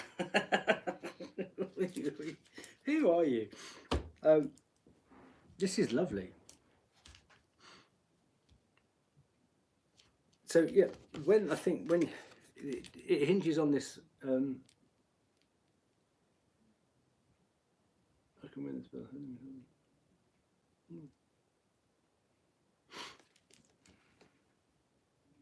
You see, I think what it feels like is that it's almost like an aeroplane. You know when you go for a holiday somewhere and you're on the aeroplane, and it's like a really busy time of day at the airport, and you know your flight should have been at 6:30, but you're still just taxiing around, and it gets about 7:15, and you know your flight's about 45 minutes delayed, but you can't take off until all that other stuff in front of you has gone off first, and you see it's almost like rush hour at an airport. You think, I can't smoke, I can't drink, I can't do anything, I'm just sat in the seat next to somebody I don't want to be next to. And you just have to surrender and go. And I think it's about clearing this blockage. And you're that close to taking off. But it's just this last bit of thing. Oh, there, okay, think hot air balloon. Yeah? What bit of ballast do you still have to throw out in order to get up? Yeah? To gain some height. to think about the hot air balloons, because then it really will come together. It's almost like, you know, when in the aeroplane they do those last minute checks. It almost feels like that, because you go from the 3 of Pentacles to the 9 of Pentacles to the 10 of Pentacles. Once you get rid of this inner critic thing, you really are, you're off to the races. And then bam, temperance again. Because you're going to, your life will just be the department of checks and balances, you know. And you'll make sure that you don't go too far that way, you don't go too far that way. The extreme of addictions of alcohol, all this, that, the other, it's done. But you know what? We all learn pretty much the same lessons in life, but in a different order. So if you've learned, I mean, I don't know how old you are. Don't need, oh yeah, 90 something. Well, I'm 20 years older than you. Oh, you're a baby. Well, you've learnt the lessons of excess at a good time. Some people don't learn that until they're 50 or their 60s. You know those people, they've got sort of like a big bulbous nose and it's like red and sort of like, it looks like it's a spongy. Well, that's because they've been drinking far too much, or that, you know. But you've learnt the lesson. You've learnt how to balance your life. You see, pouring from one cup, you've learnt how to balance things out. Well, one of the ways to balance things out is to be excessive at some point. Yeah. But you had the temperance angel in the other deck. You're listening to the angel a lot more. The devil's not here, so you're in that balance. Yeah. So again, Sagittarius. I mean, I'm Sagittarius. This is the card for Sagittarius. See what you've got in Sagittarius. See what placements you've got in Sagittarius.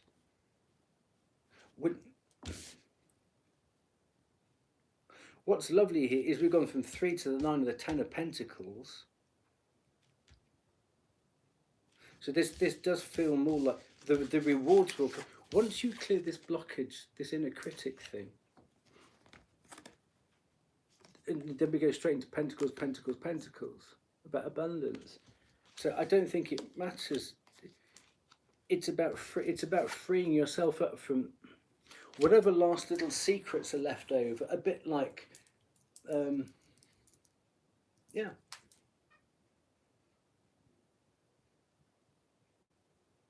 You know, but you see some people on television. They've either got sex addictions, or they've got drug addiction, or gambling addictions, or whatever. Yours was something that when there's blocking. I think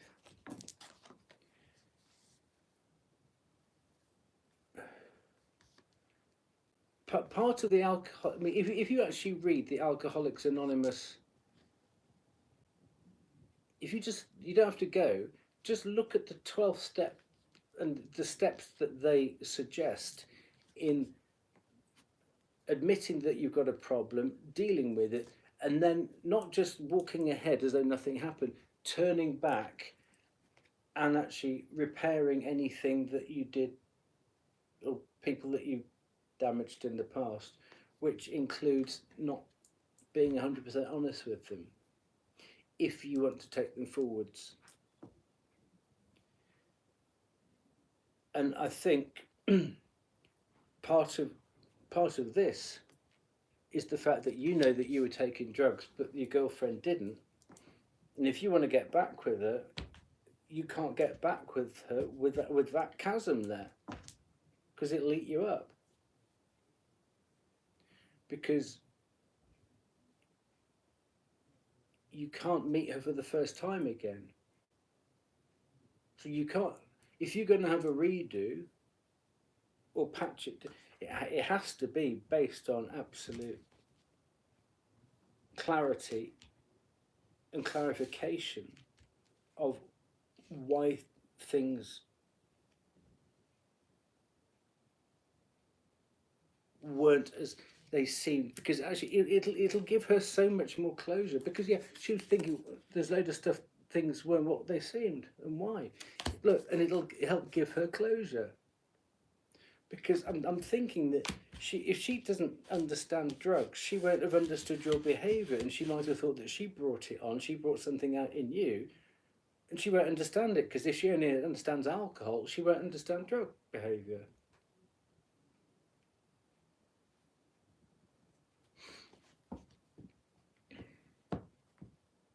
Yeah, but look at what you're saying there. You can't have her back again without being honest. Because how could you put your head on the same pillow as her, knowing that you're still keeping secrets from her, and that you've got her back under false pretenses? That's the crunch. That's the crunch right there, isn't it?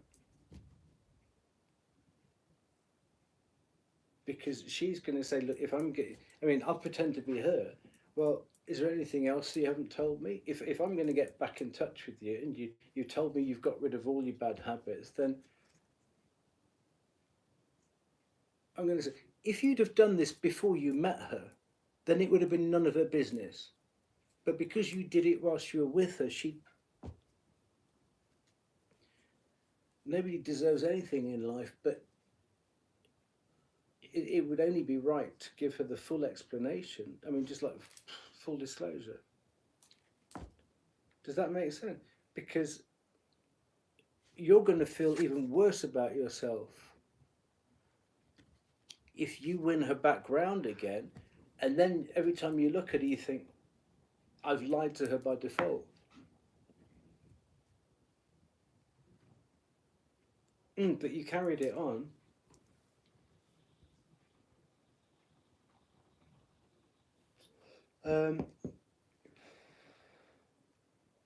But you see, that says what's so lovely about her. If she's probably never gone within half a mile of a line of coke, and so she doesn't understand that drug behaviour. And if it got to the point where it was really altering you, as you said it was at the beginning, then she won't have understood that change in behaviour in you, because she doesn't understand the scale.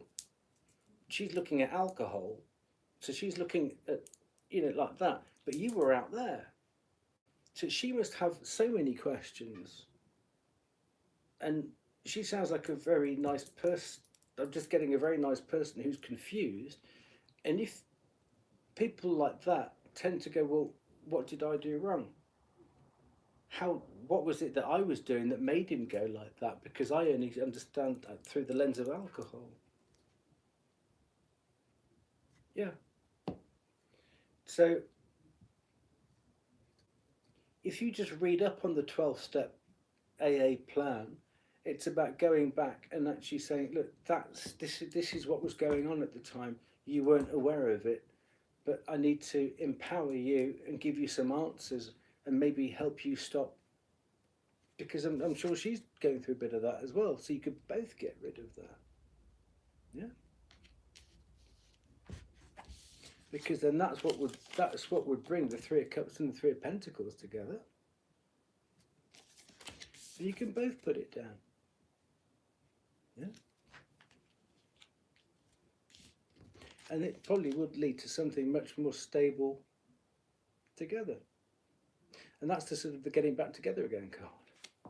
Yeah. And then you've got the Ten of Pentacles. Cycle completion.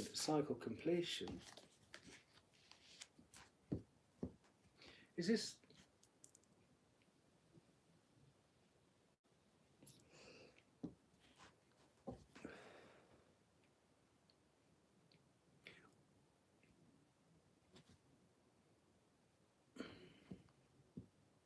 You said the impact of drugs. Well, the Ace of Wands is big impact. Oh, Ace of Wands. Well, you were flying high. And she didn't even know what high was. Yeah.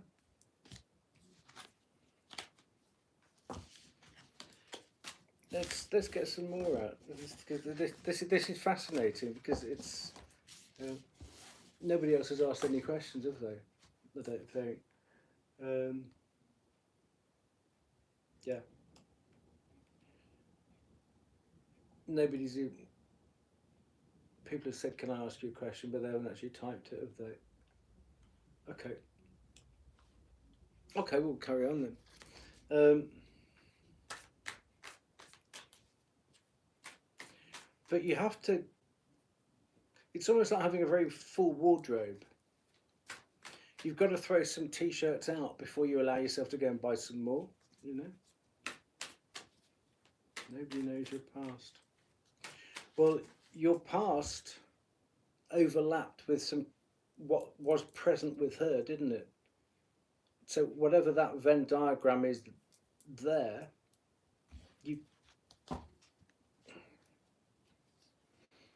I don't want to say you owe her the truth. I think the truth would help her. It would help you, and it would help you both together. There's nothing like the truth. What sun sign is she? Do you know what? I mean, without giving her birthday away, do you know what star sign she is?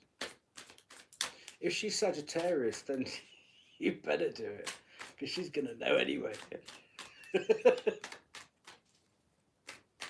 Or if she's Scorpio, Sagittarius, Cancer, she's gonna know anyway. They've got a nose for it. When's her birthday? Oh look, you're back out again. Look, Tony. There you go. 18th of May. Taurus then. Oh, you got a good one there. Very loyal. Very loyal. Let's see what her birthday card is then. 18th of May.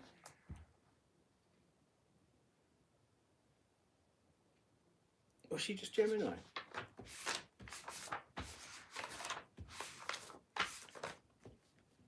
Pentacles.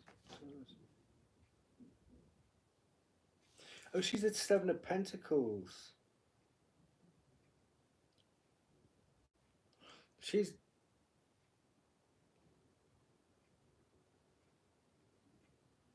a diligent hard worker. She's not afraid to put the hard work in. You know, she's the one with the watching the pentacle bush.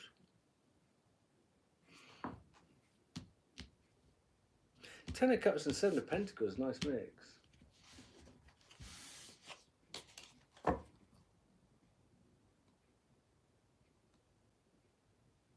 I imagine she's just waiting for. She'll know there's more. Maybe she's probably just waiting for you to come up with the last bits.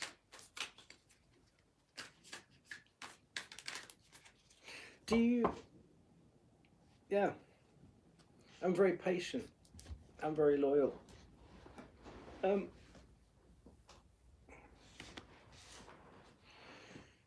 Okay. How about this for an idea? Do you socialise at all? I mean, would you watch a movie together or something like that?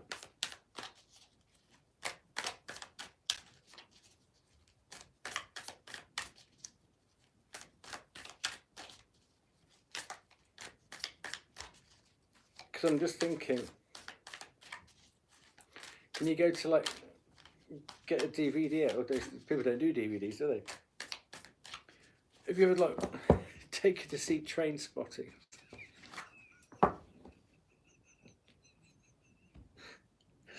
And just see what she says about drugs.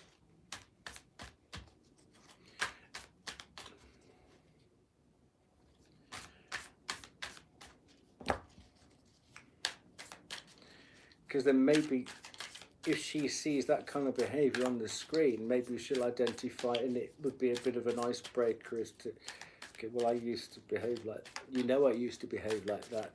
Can you join the dots up? Do you know what I mean? Or find, that's very blunt and sad to do it like that way, but you see, in your card is that rainbow, isn't it? It's about bridging it. So it's about bridging the gap, and the gap is that you haven't.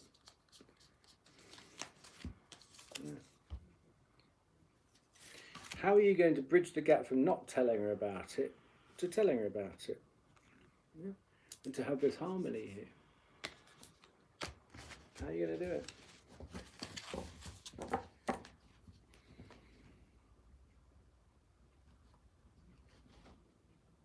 I wasn't going to do this deck. Let's get another deck out now.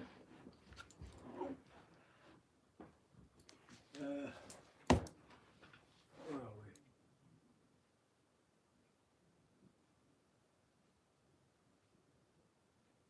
No.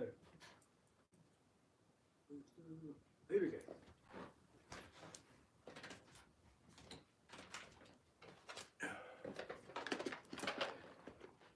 Fabulous deck. No, where's the book? This is the Celtic healing. The Celtic healing oracle. So maybe it's such a good deck. Let me just get the book.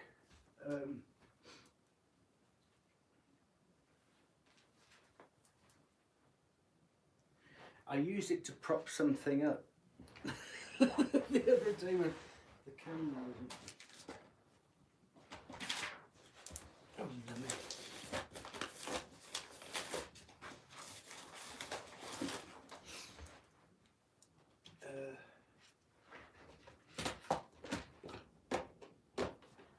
Okay. It's like lime, you know, it's that green, you can't miss it. Give me 1 second. Let's have a look.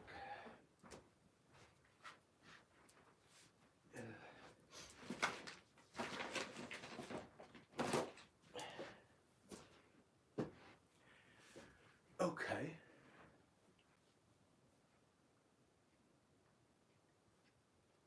Well, I hate making promises that I can't keep. So let's do a different one then.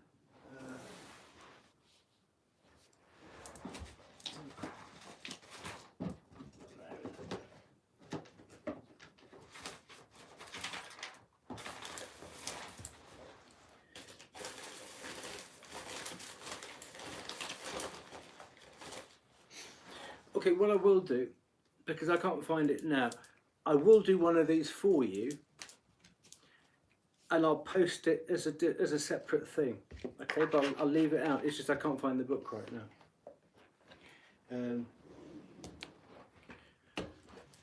This is no, I just don't want to waste your time. So, oh, here it is. There you go. Use your eyes for looking. Yeah.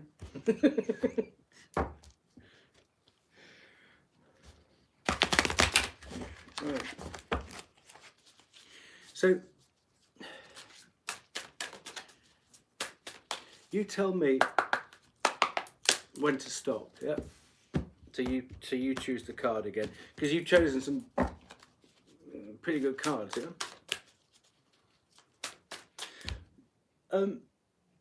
We're both lucky because you needed this, and I'm glad that I could, you know, it's not really me telling you how to, I hope this has given you enough questions for you to ask yourself. That's how I like to work.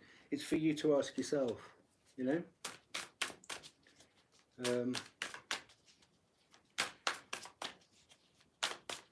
Because the worst thing is somebody to tell you what to do. But just to say, have you thought about thinking about it like that? Have you thought about it like that? Or have you...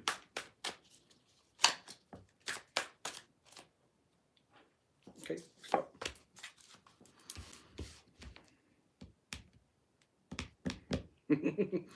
"38. Wells and thermal springs returning to source." So that is really like getting rid of any sort of chemical dependency and just getting back to you again, isn't it? So let's put that up there. I'm guessing, unless you live near Glastonbury. 38. Wells and thermal springs are natural orifices of the womb of the god. Oh, okay, we don't need that bit. If you choose this card, you want to manifest your interior changes. Who are you? Seriously. You want to manifest your inner changes, obviously that they've been talking about, into your outer world in concrete ways. So you know the changes you've made and you know how strong you are, but you actually, the blockage is how do I spin that out into my outer world and the people in my world, isn't it? The upwelling of the goddess is forming within you. You may be feeling a bit impatient to get out there because the upwelling of your inner life requires exterior expression, affirmation, and contact with others. Here we go. Like a spring rising to the surface of the land, your talents and insights beg expression in the world. Now is the time to put your dreams into specific products and activities. Whatever hesitancies you may have, it's time to let them go. 8 of Swords. You have the energy you need. No more practicing and preparing to begin. Get going one step at a time. 8 of Swords and that Knight of Pentacles. You must begin by taking the first step, and then another, and then another. Do not let seeing the big picture intimidate you. Just take the next step forward to manifesting your dreams and talents in the world. Just begin. Yeah. Now, I don't know who's picking your cards for you. Crazy, huh?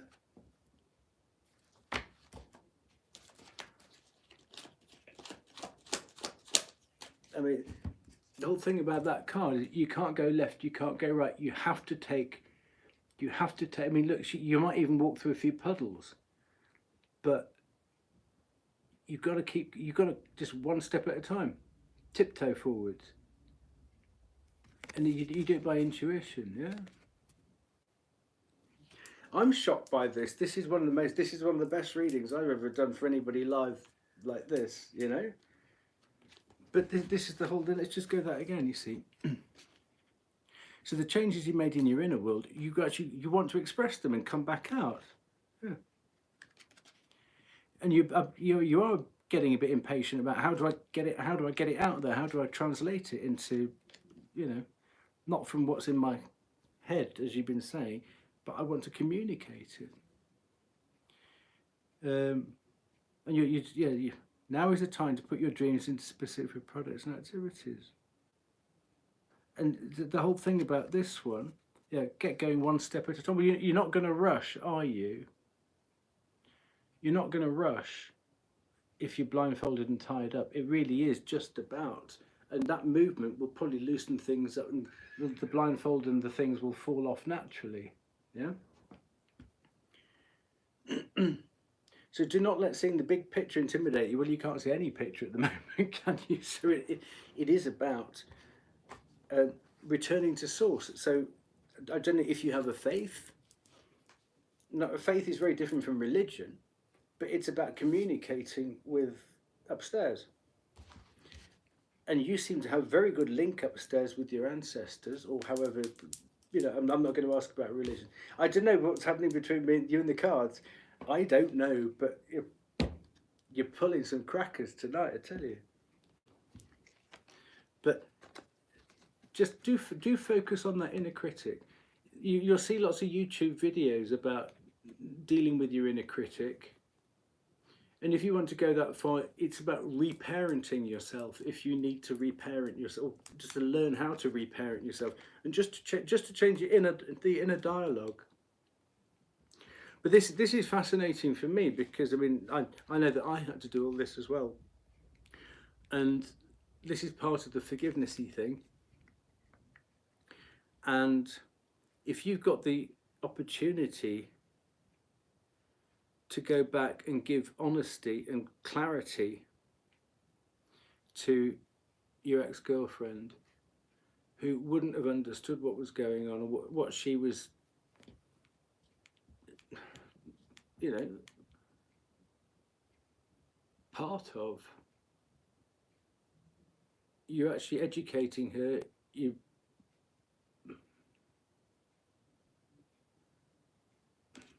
Let's just check. Okay. Let's get the pendulum out. What should we get? Let's see, I haven't used this one in a bit. An overthinker. If you are, you're a good one.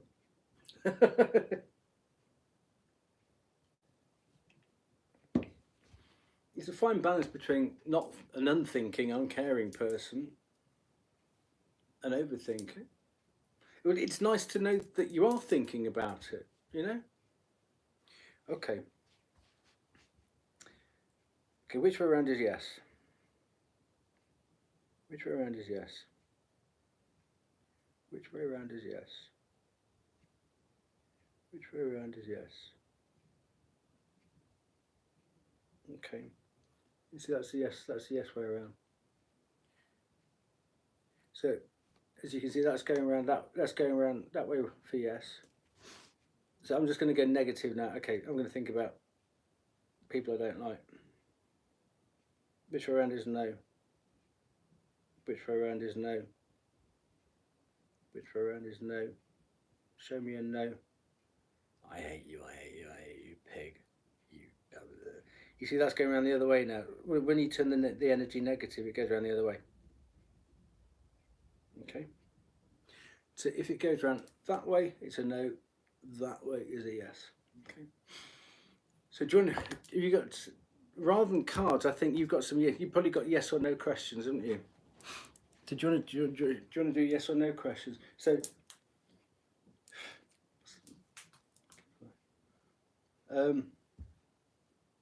I'm going to ask one for you.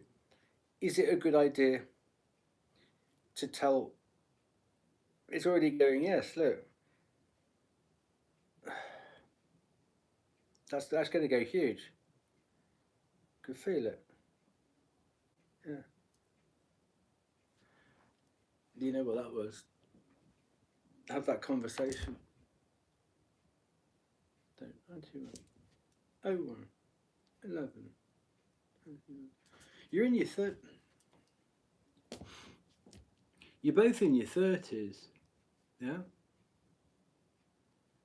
Early 30s. Well,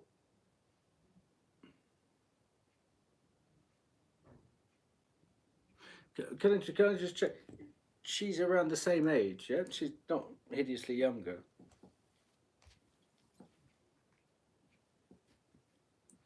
Well,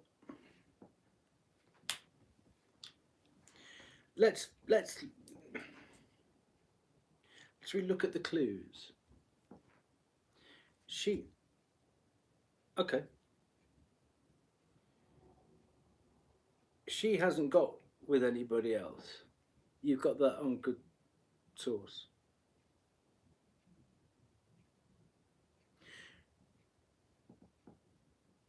And okay, I'm just because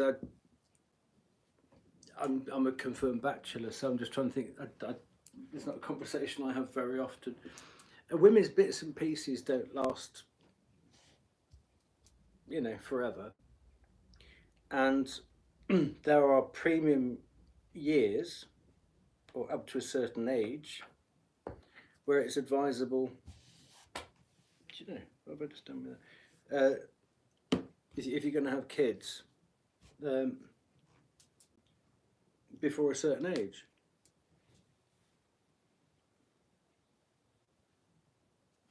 So, can you see her thinking that she loved you, you loved her, something happened that she didn't understand, and she knows it was something more than just alcohol. She had to protect herself by blocking you, but she's obviously seen such an improvement in you that she's unblocked you, but there's still something she can't quite put her finger on, which is why that divide hasn't quite closed yet.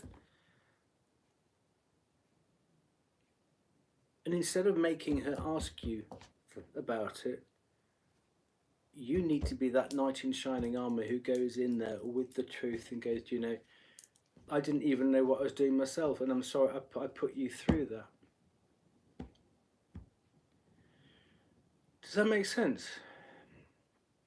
Because she's coming up now, 25. You know, a lot of women have had kids by 25. I mean, things are very different now, but if you need a firecracker up your ujit to get you to do this full disclosure, look at her body clock, her body timetable. She hasn't moved on yet, because maybe it's possible she's looking for you to show the improvement that she hoped that you would, and she's demonstrated that by unblocking you, so she now feels safe to let you in. It's all about levels, isn't it, and boundaries. So she's dropped a couple of boundaries because she knows you're not a bad person, you were just going through a bad time, but she doesn't quite understand it. So give her that extra clarity, then you'll probably feel some more boundaries open up.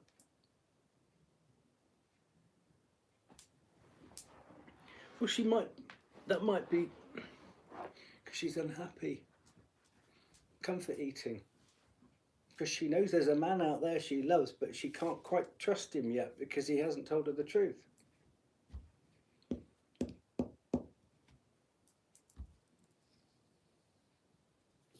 Well, I don't know what that is. I don't know what 70 kilos is. Would you still love her if she went up to 80?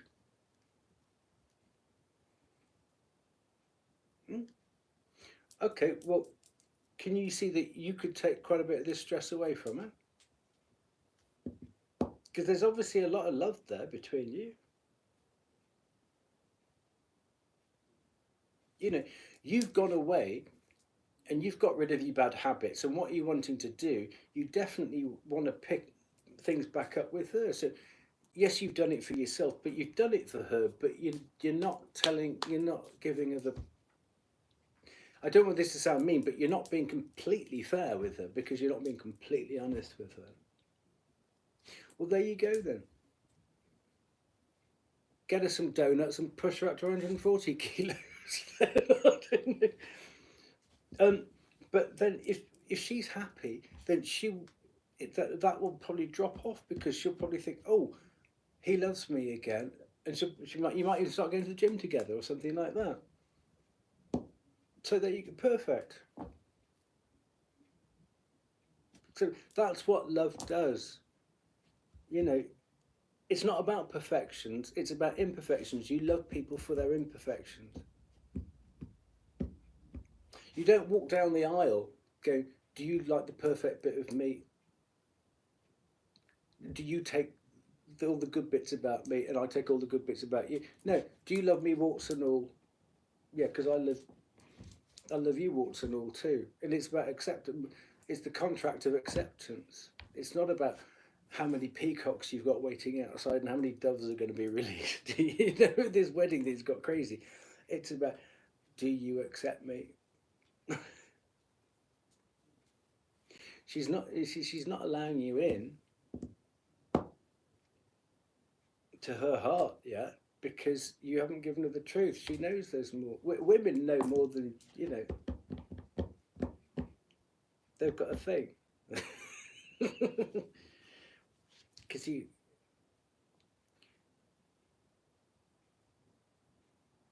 the detective work that she's done on what happened last time isn't over yet. And she's not going to move forward. She's not going to... Stop. What did we start off with? We started off with the Queen of Cups and she's got a lid on it. Yeah? Of course she has. It's there for you. But that lid doesn't come off till you tell her the truth.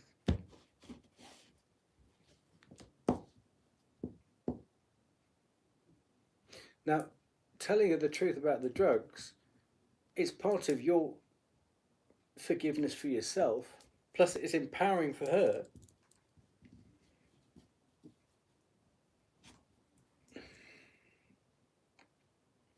Why are you frightened of?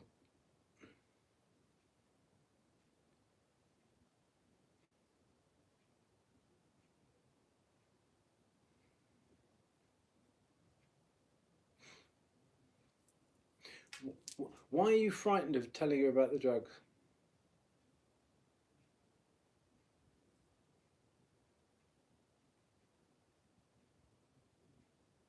What's your fear? There's a fear there.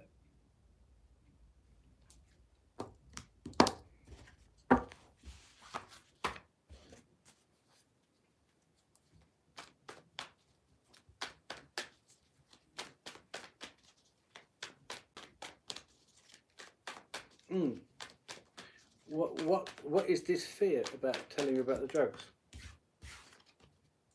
She already knows. She's the fucking high priestess came out. I told you, she already knows. She's waiting for you to tell her. I told you she already knows. She already knows. Look. These are the two most intuitive. You've got the high priestess and the queen. She's got the black cat. She knows. She just, like, why can't you tell me? Why can't you be honest with me?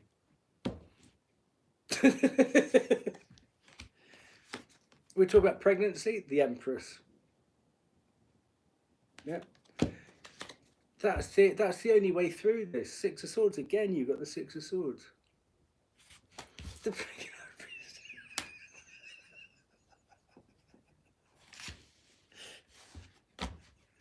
first card out.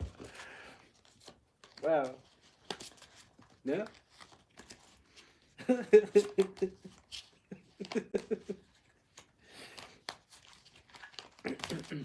But I mean, but tell me, what is the fear surrounding it? Or have you just built up this big block and you don't quite know why you built the wall?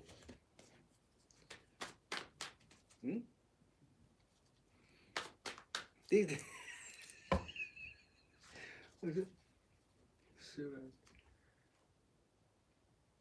Everyone knows except me. You mean everyone knows except her, or everyone knows except me? With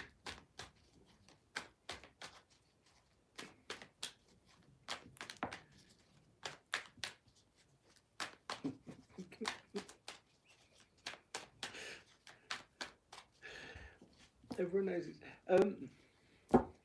I'm going to call this my Suraj deck.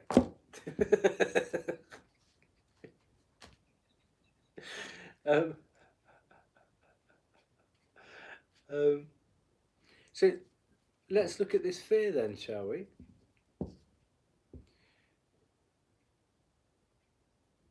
What is the fear? What are you frightened of?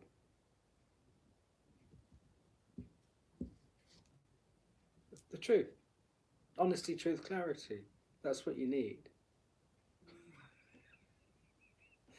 And it'll bring it to an end. Yeah, Queen, cut them off. And look, success. You've had that card, what, 3-4 times now.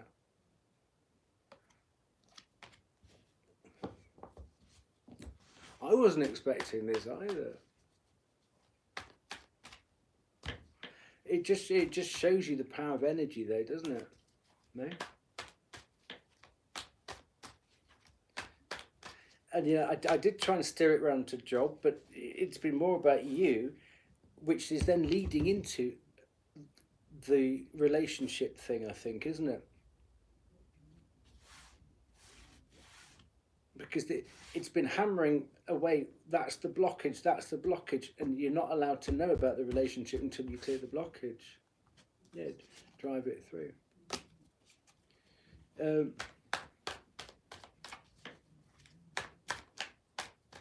Because thank you for letting me in your energy, because it feels great. It's just like, you know, like a running track. You start off here and you run around the track and you get around that final bend. You've done all this work on yourself, but you stop there. You're not going to get to the finish. Why are you stopping here? Because you've got to get this over the finishing line. Because especially with I mean, look, you've done all that hard work, and it's been a real fight. But justice, you owe it to yourself, justice. You really do.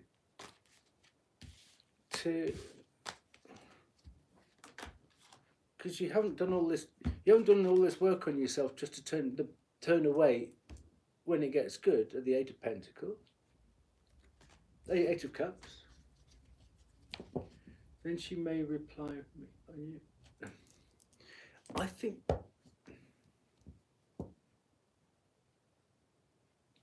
I mean, let's look at this. She is not going to have been sitting there like a damsel in an ivory tower going, well, I don't. She's going to have done some stuff on YouTube to find out what kind of behaviour that was from. She's going to have spoken to some friends. She might have even gone to some addiction or substance abuse organisations herself to try and understand it.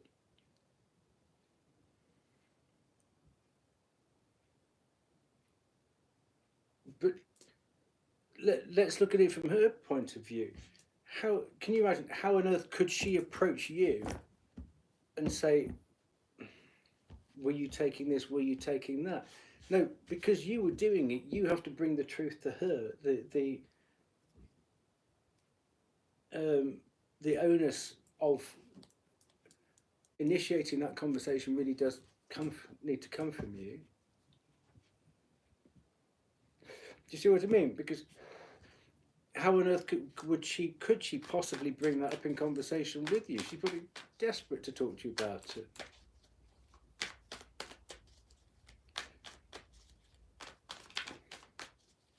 Imagine the clearing, the clarity that this will bring for both of you. Oh, look.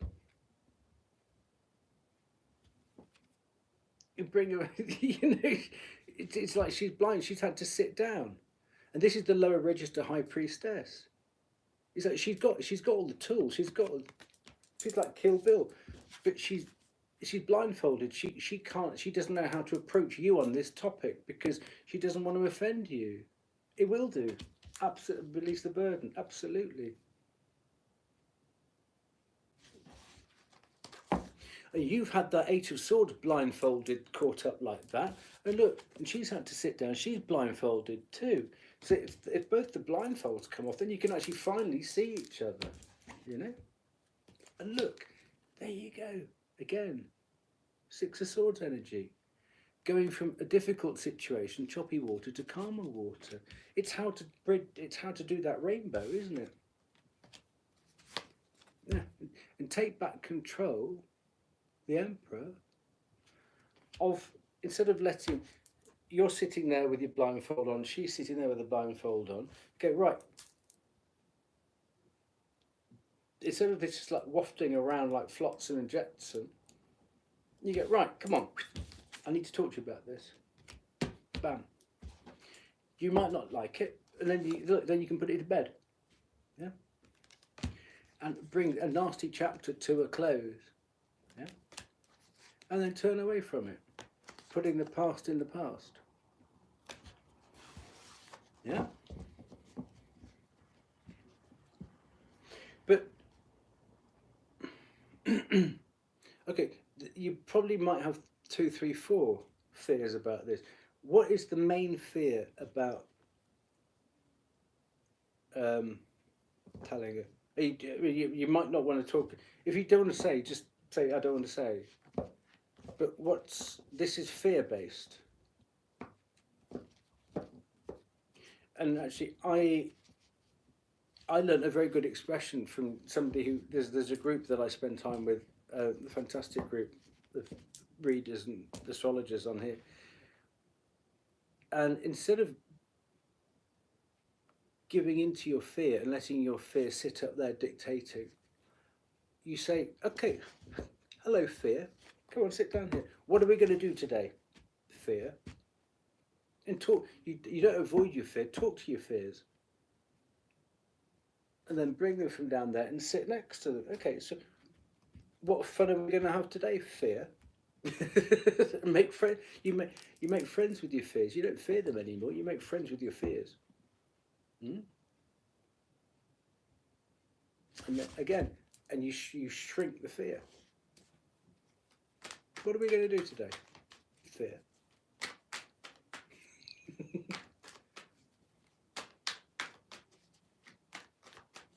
Okay.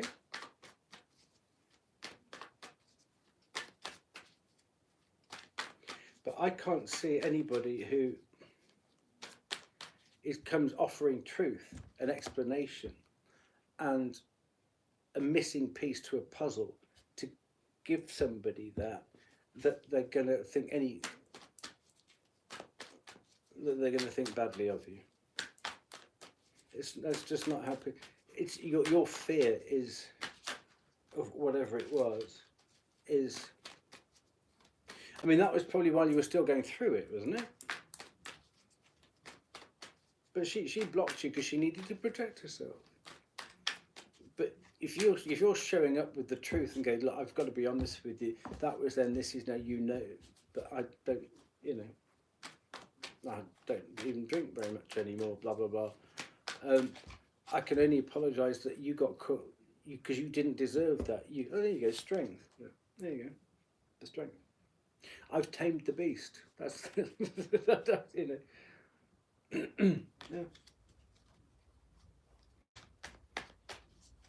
I've walked away from the bad habits. You keep getting that as well. Yeah.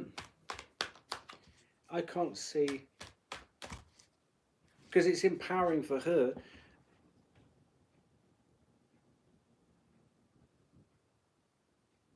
And if she hasn't moved on, then maybe there is still that thing there. And the High Priestess. Oh look, Hierophant. There you go.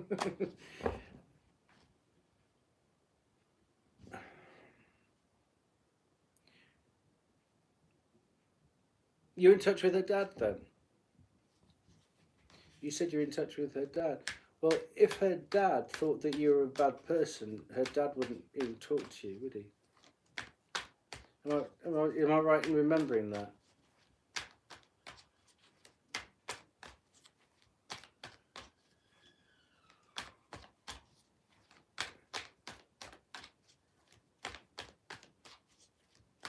Because her dad wouldn't even... It sounds like her dad told you that to give you some encouragement.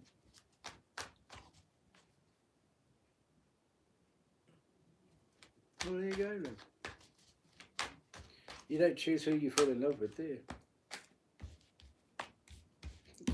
Judgment. You don't choose who you fall in love with. There you go. You're out a magician.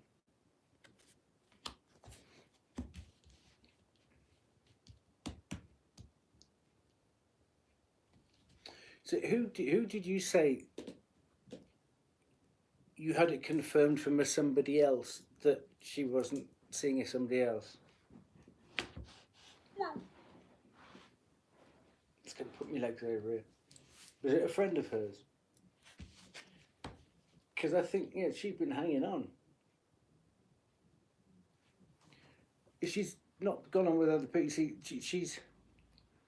You're that pole. She's sort of hanging on to the memory of that pole. She's a little bit wounded, but you can come in and change that.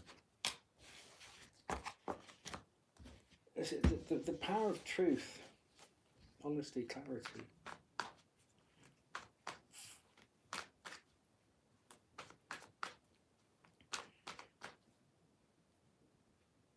She took her dad's swear. I don't understand that. She took her dad's swear.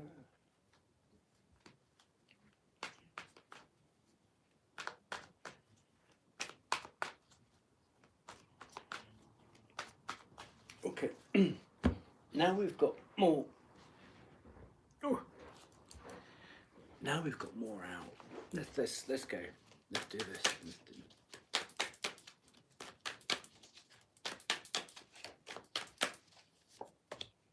Nine of Cups. Yeah, she's waiting for the truth. Now, the Nine of Cups is the highest amount of cups a single person gets to. The 10th cup comes from the other person.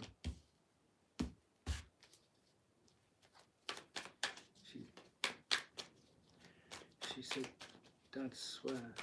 Oh, is that like a cultural? It's not something I understand. I swear on my father's life type thing. Is it that kind of thing? I swear on a. It's like, yeah, I'm telling you the truth. I'm telling you the truth type thing.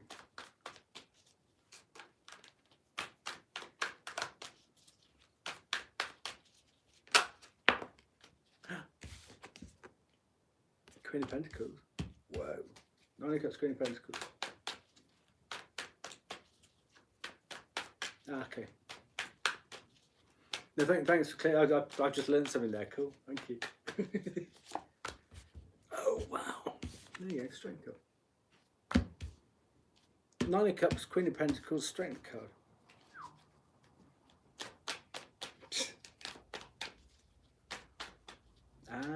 Oh, I see. Okay, that's why it's so big.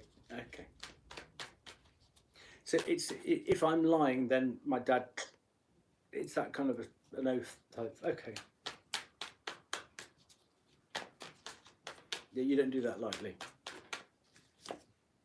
Oh, there she is. Cool. Seven of Pentacles.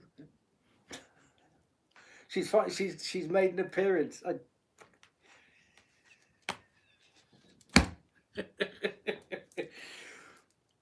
You see, I knew that we had to clear that blockage.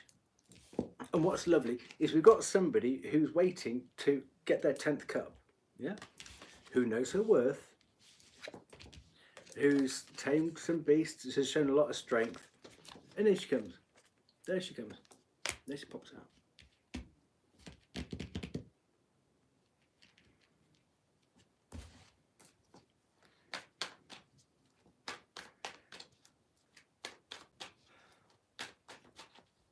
You see, your 10 of Cups has come out, what, 2 or 3 times?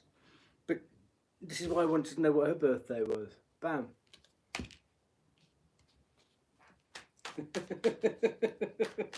right a good time.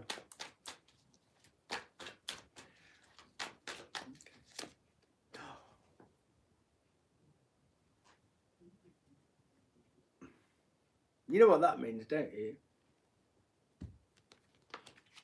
Hmm?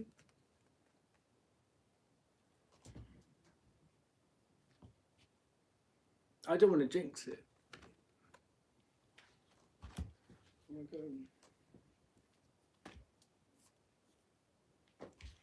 Yeah? Oh, I got a thing. Wrong finger, but hey. Huh?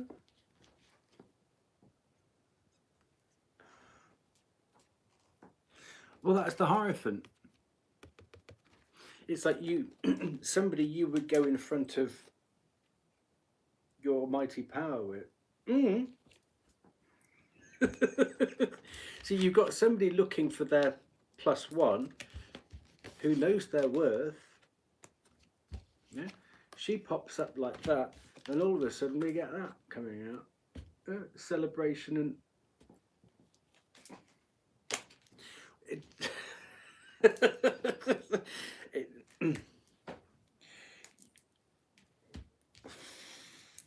I didn't.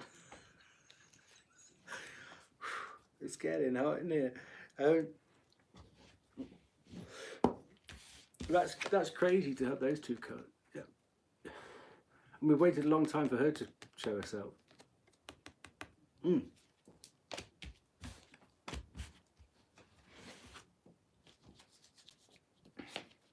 Yeah. Been waiting for you to balance out your demons. Yeah, exactly. They are.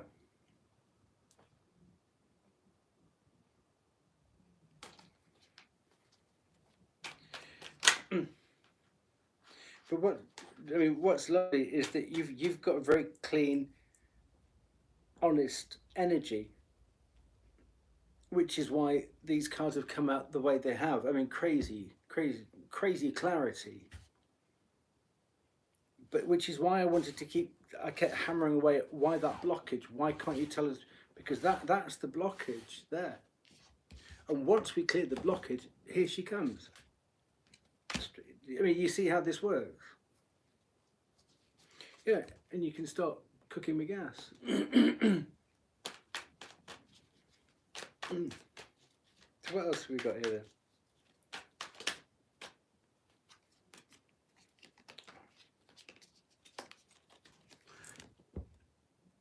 You've got something that's going to work well, and that can either be, you see, now that's two people coming.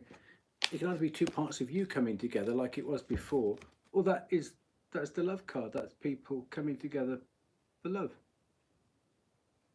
You know, with the Griffin there.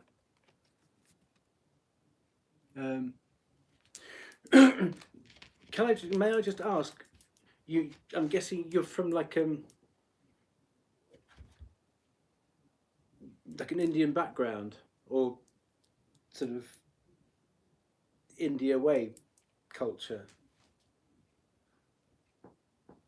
I mean, I don't know the right words. I hope you, please don't be offended. But you're from like an Eastern culture. Well, Eastern cultures, you must look up Griffin and like what Griffins. India, yeah, cool. Because in Indian culture, Griffins are hugely magical, revered beasts. Let me get the book.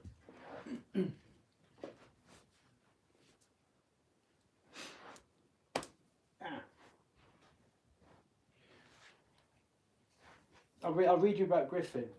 There we go.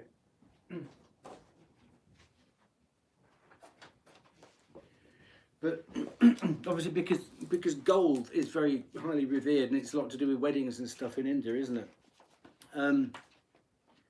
The Griffin used to guard the gold, so it's a very revered animal. Obviously, it's a mythical animal. I won't read it to you. I'll just hold it up against the thing. There you go.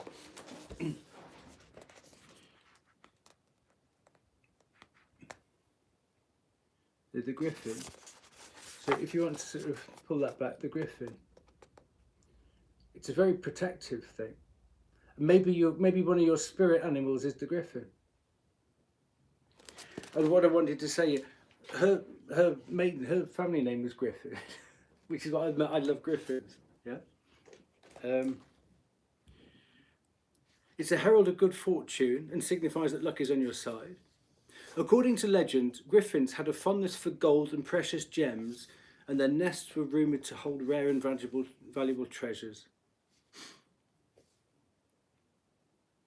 The Griffin inspires us to work harder, reach higher, and put forth our best efforts to produce our finest work. The Griffin represents a true friend who looks out for your best interests and is always by your side in your time of need.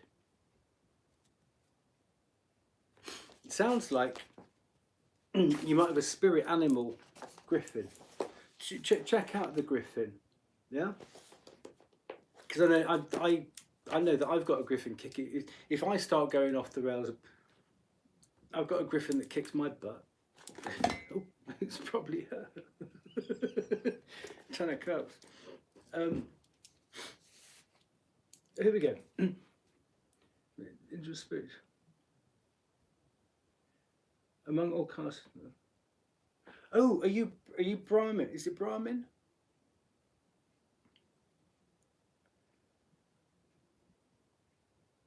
Is it the Brahmins that are the...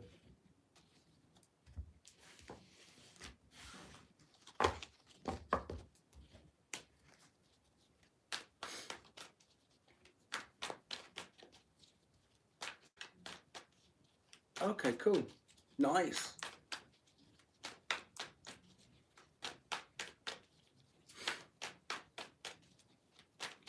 Okay. So I feel like we've cleared the block. Do you feel like we've cleared that blockage then?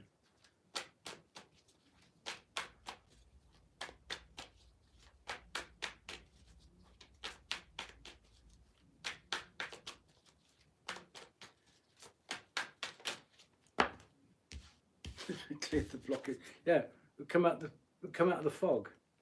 Yeah. And we'll get some stability.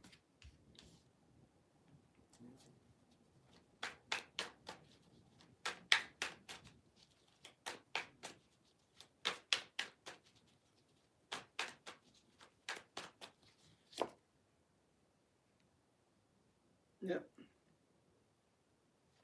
And it'll get rid of that last feeling of dissatisfaction that you might have. Like, you know, I've done everything else. Why isn't it all coming together? Well, here's the idea. You know.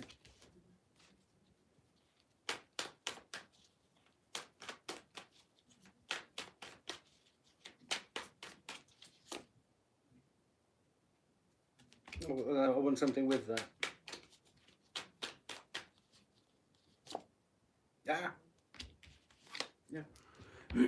No, you've been doing all this healing. Yeah. If you look at that, can you see all the birds up here? That's of like gossip and temptations and things that can distract you. This is the youngest of the court card energies, and the clouds are obstacles. So it's just like you're using that sword to like cut through your obstacles and get rid of all the chatter and the gossip and the negative thing, and that's what you're doing. This is wonderful. That's what you have been doing whilst you've been healing. You got that star card out again, which is lovely. We keep coming back to this past, don't we? About resolving the past, which will set you free back on your journey. And here she is again. Yeah. Now to have these three cards out together, sorting out the past, getting back in the saddle with you know who.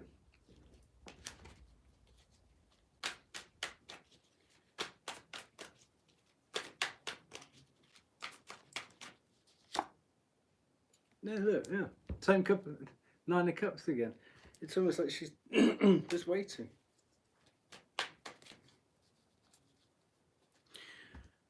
Okay. Is there anything else? Is that okay? Is there anything else? Anything else? I'm so happy with that, because it looks like we've really. I don't know how long we've been doing this, but if it feels really worthwhile, and it's nice, instead of just like doing a recording and then pumping it out there and putting it on a channel. I love doing live. I always love doing live stuff. But is there anything else? Whilst we're here doing this, I don't think there's anybody else on. Is there? Is anybody else on? Speak up now if there is.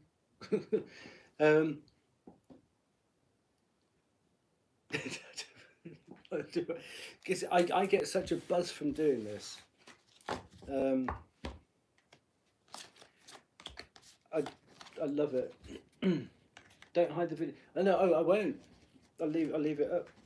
I'll have to post it. I'll leave the title the same as well. Well, yeah, it's there.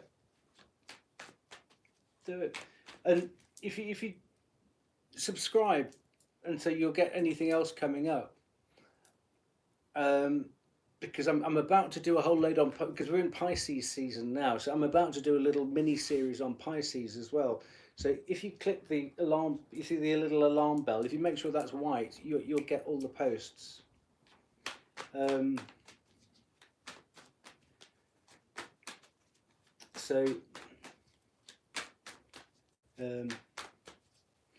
But so it definitely is. What have we got here? Yeah. You're healing. You've climbed to the top of the mountain. Now you're shining that lamp of everything. Look, there you go. Look, success again. You keep getting that.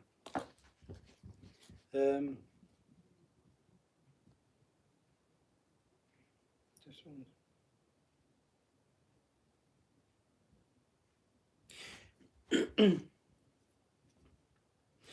I mean, what feels nice is that you've made your mistakes, and it's almost you've told this lady everything apart from almost just like this last thing, isn't it? Oh, okay. Oh, hi. Oh, I didn't realise. I'm sorry.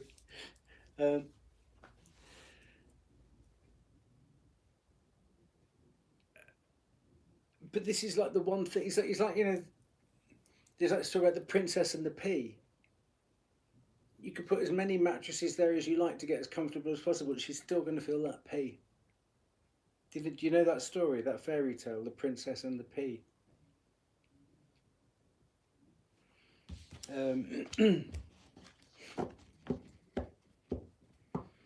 Because there's a secret.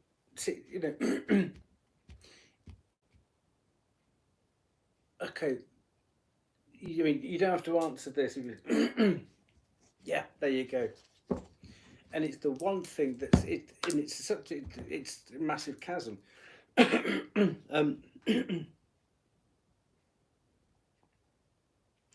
Can you think of any secrets which are good things?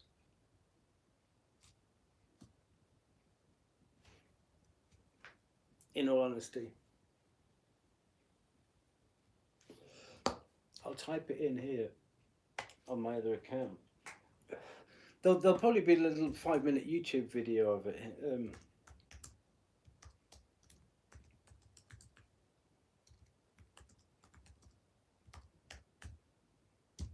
There you go. The Princess and the Pea. It's an old fairy story. I mean, if you think about it, secrets, I would say 9 out of 10 secrets are bad. Not bad. 9 out of 10 secrets are not based on good stuff. Secrets are generally to cover up lies or mistakes or stuff like that.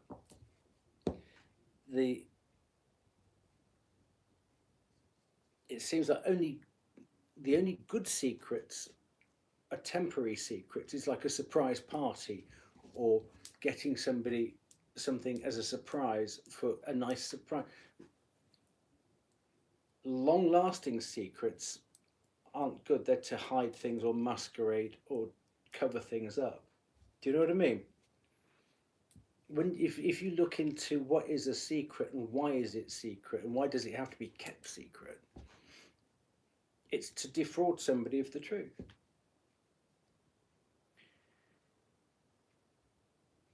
So to be secretive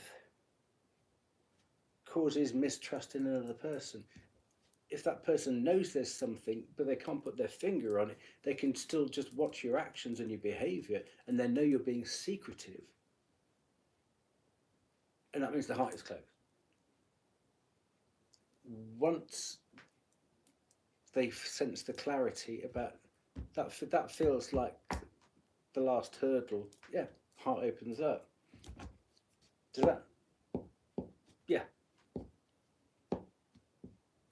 And okay, we all make mistakes. Nobody's perfect. It's not the mistakes we make in life, it's how we recover from them. Not cover them up. How do we recover from them? And part of recovering from this is to tell the person you love most in the world, do you know, I need to tell you a bit more about that. I hope you'll understand. Please don't judge me. I want to tell you this because you deserve the truth. Because I want 100% full disclosure with you. Yeah. So if hopefully what this has done really, I know you asked about other things, but your guides will go, no, we've got to focus on this blockage and this truth and smash it up and go, well, you've done everything but this one thing, and it's this fear that's holding you back. So if we can sit down and go, hello, fear, come on. Actually, I'm going to go and talk to her today, fear, and you're coming with me. Do you know what I mean? And then that fear, can you imagine? Once you've done it, that fear disappears. Gone. You've totally got rid of that fear. Let me just show you this other one thing.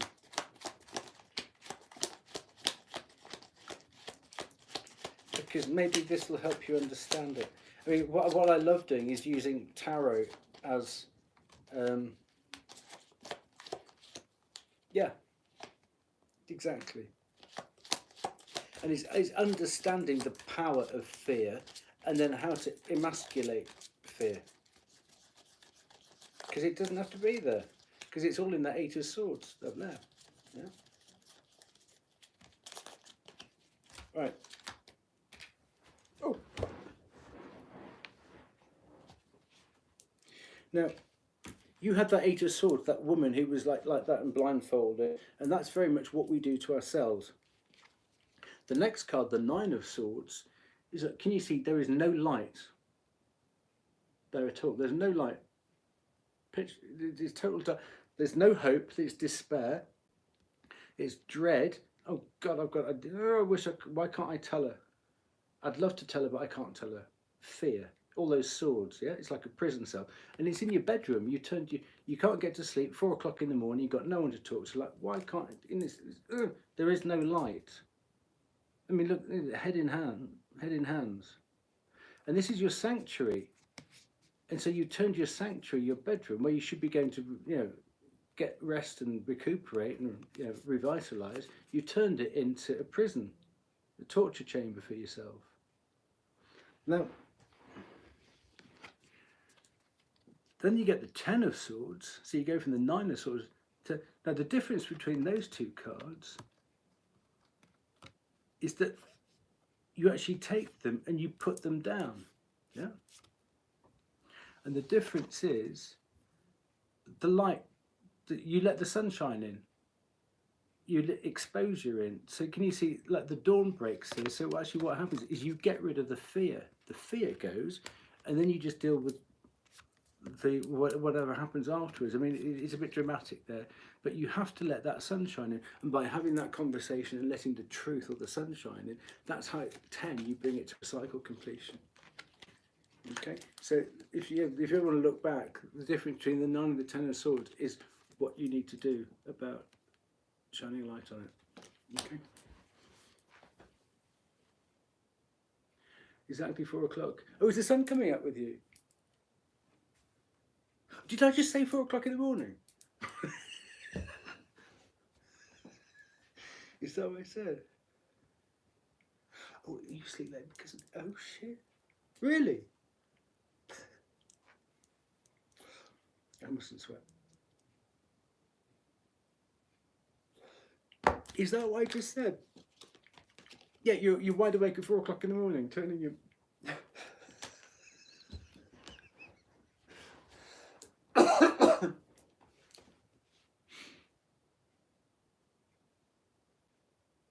Wow.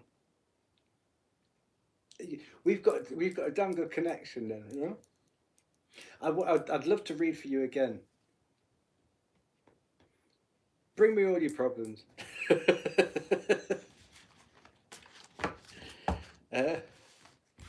Wow.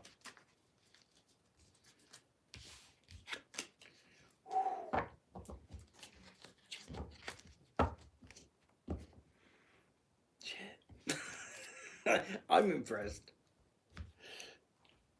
Well,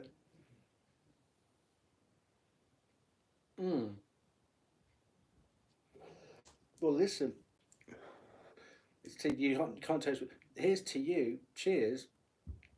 Is there anything else?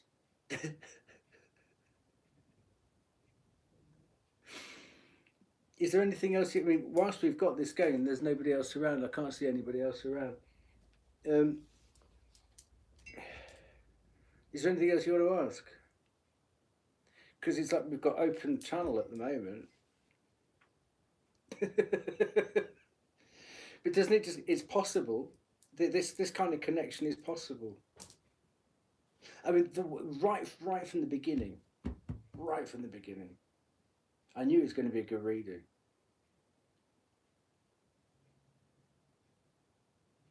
And then we've got lots of duplicates out as well. Sorry.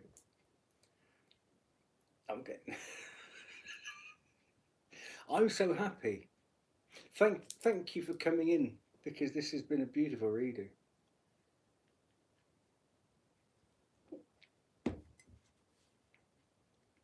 Okay, cool. How long is, I don't even know how long it's been going on for. What is it? Whoa.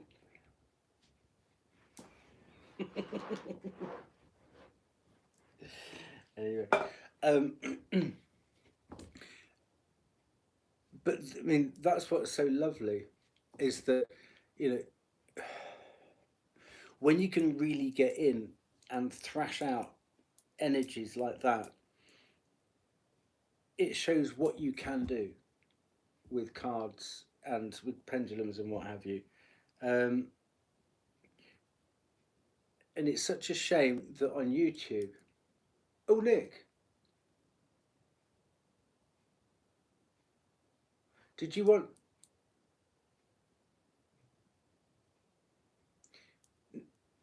I didn't know you were still here.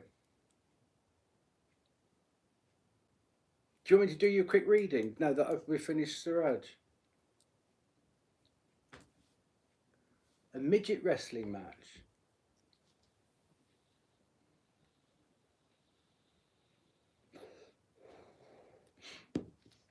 Okay, cool.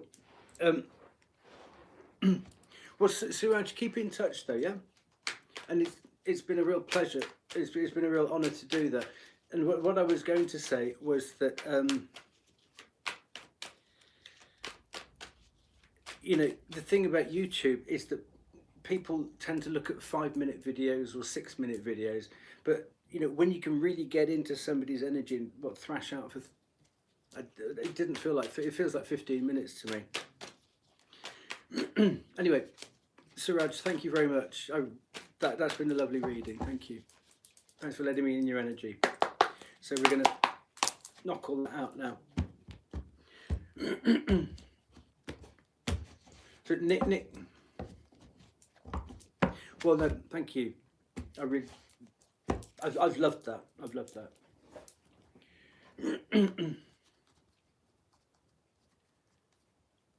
Oh, okay, cool.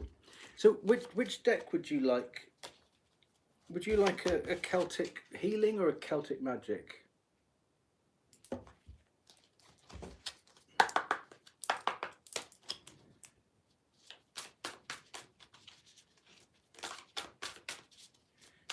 Healing, this one. Nice one, yeah. Anyway, Suraj, get some sleep, yeah? And good luck with the conversation. Okay. So let's go. Let's just do that.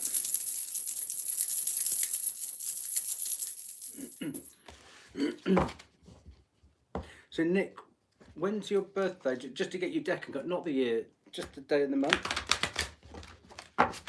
Because then I'll know if your card comes out.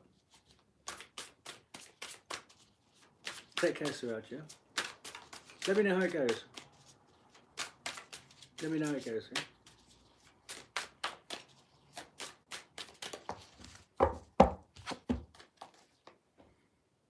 Renewal.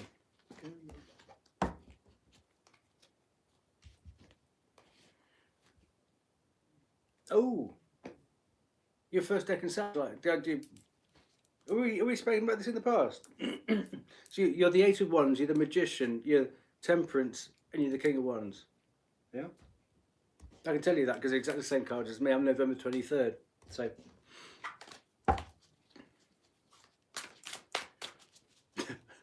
That's easy. I don't have to look at the book. And the constellation is Lyra, Lyra. It's the harp, and the brightest star is Vega. So if you want to do a bit of mythology and stuff like that.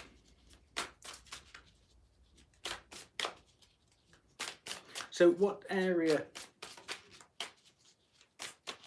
is there any kind of area that we're going for? Or just what tumbles out? I hope you forgive me because I've got the computer here and I can't see the screen there, you see. So Sagittarius, yeah.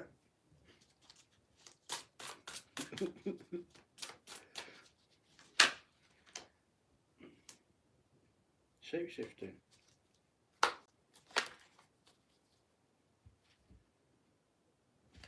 Work. Okay. I tell you, I just put my email in here.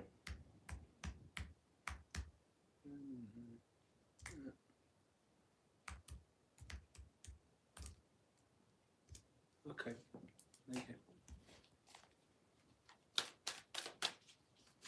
Or just comment in one of the posts if you subscribed. Oh, excuse me. Right then, Nick, do you want to shout stop, and we'll take the bottom card when you say stop.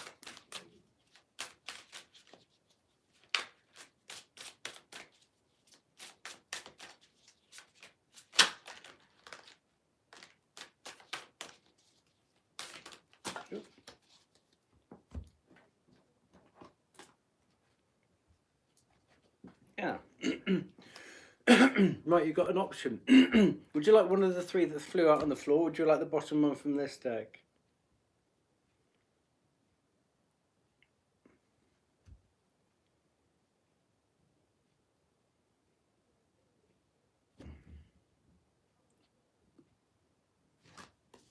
You've got the Sacred King, the Oath. It's card number 14. Which actually 14 in tarot is Temperance, which is Sagittarius. So there you go. So let's have a look.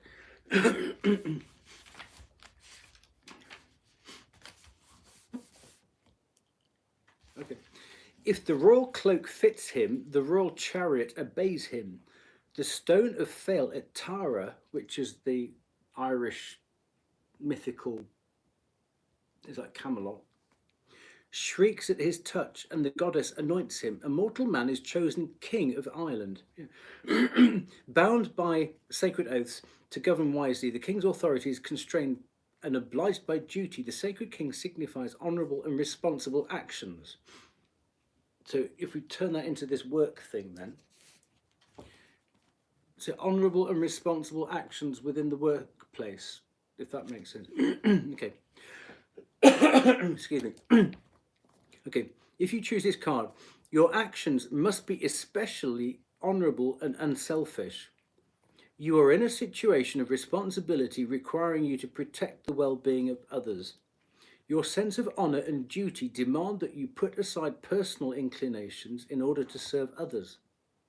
To be successful, your actions must be honest and impartial. In the present situation, your personal likes and dislikes or impressions formed in the past may be untrustworthy, or maybe out of date, let's say. Make decisions based on the valid and invalid, the weaknesses and strengths inherent in specific circumstances. Tell the truth and keep your promises. Accept responsibility. Extend generosity and concern to others. Learn to grow in your capacity to sustain authority and act honourably so that others around you may develop in accord with their own deepest ethics. Be mindful that your personal life is now an aspect of your public life and that your actions set an example for others. Are you getting a promotion or something?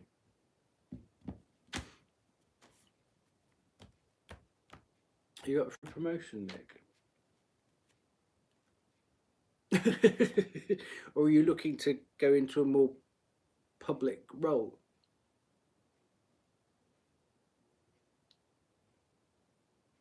Sure feels like it. I'm gonna put this book here so you could read that. Yeah, okay. So if you want to come back to that, if you just look at the time on the thing now, and then you can always come back and read that.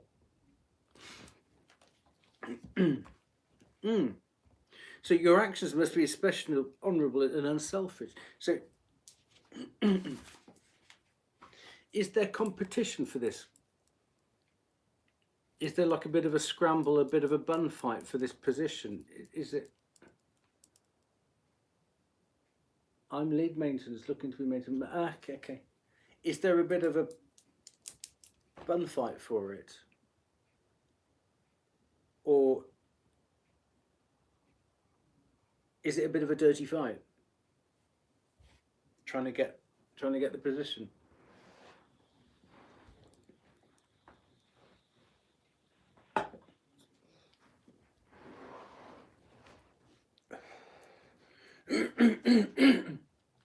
Are you up against some people who might be looking into your private life to discredit you, to prevent you getting the position? Is it that kind of a bun fight?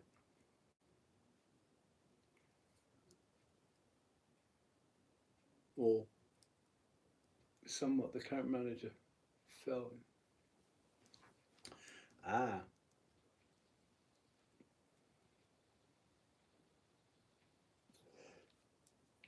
Okay.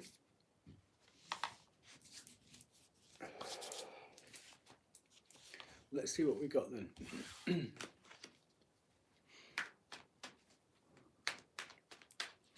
So how are we going to frame this question?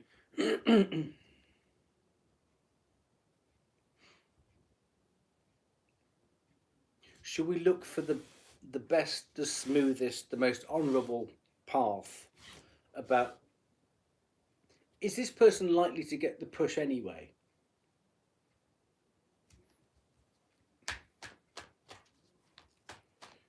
Are they smooth? Yeah. So what I'm guessing is you can sense that this person's on their last legs, warning. They've exposed themselves, and I mean, you can't be the assassin, can you? Otherwise it looks brutal. You just have to be the most glowing candidate when they hang themselves. Because nature abhors a vacuum, so you want to sort of get sucked up into. Okay.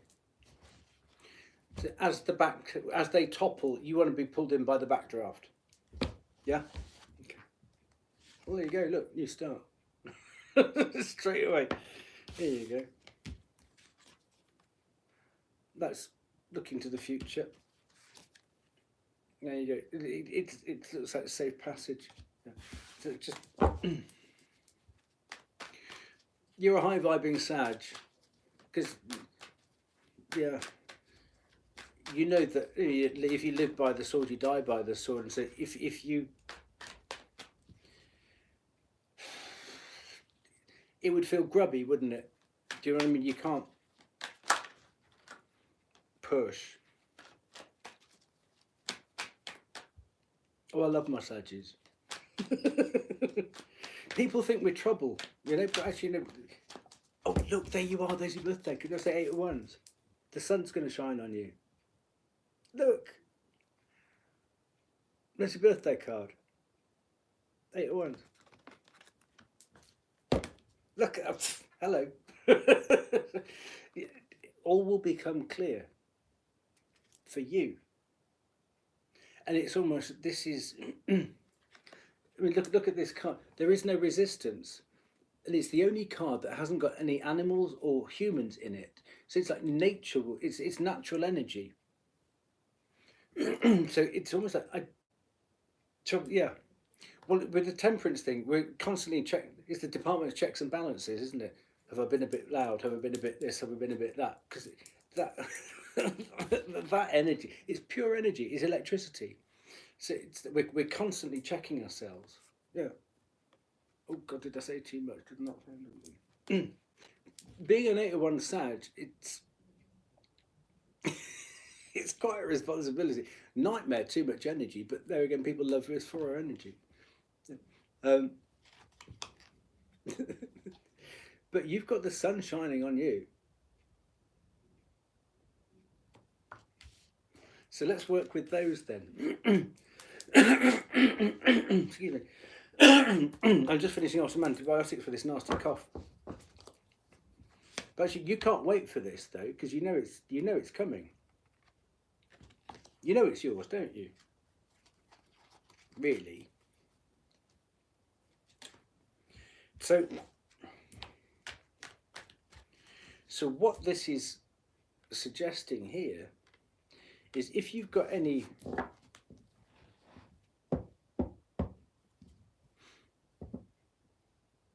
because I mean in the old days people just used to promote from within, but now people can check your credit reference, people can check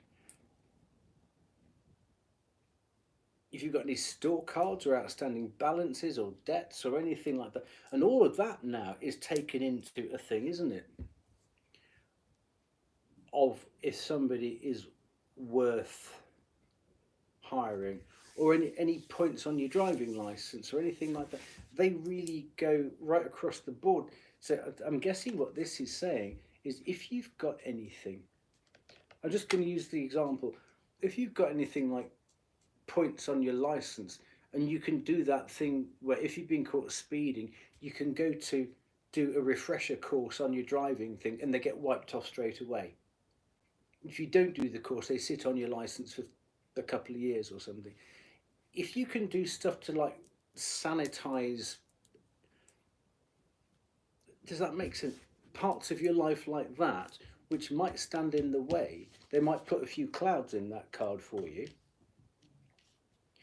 It might be worthwhile just to sort of, it's the old sort of just wipe your nose of anything, or if you've got the opportunity to consolidate some debt or something like that, to make it like shipshape and Bristol fashion, to show that you're not letting personal finances or credit cards or anything like that get out, to show that you're structured and on top of it. And that would be part of almost like the silent interview process. Does that make sense? Like the silent interview process. So that would be, it's almost like doing a credit check, an ID check on somebody, if it's going to be like a good promotion. Yeah, to lift any fog. And here's our friend Jupiter. Expansion, promotion. Yeah. From the big boss. There you go.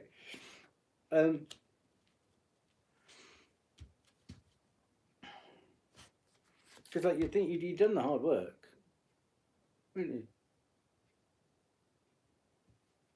It's just tidying the peripherals. I mean, is there anything else that you could do? Like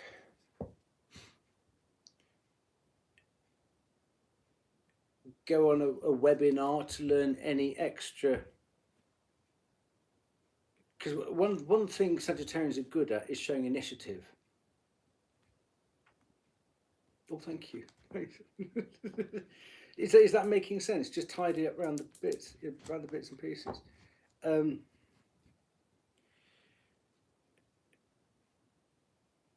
And I don't know why. It sounds silly, and I'll come back to that. I just had a whole load of. I don't know what you would need to wear for work, but it might be a new pair of, a new pair of shoes a new suit, a new tie, just to start dressing managerial ahead of time. So dress for the job that you want, and you'll be a shoe-in for it. And if it's a managerial thing,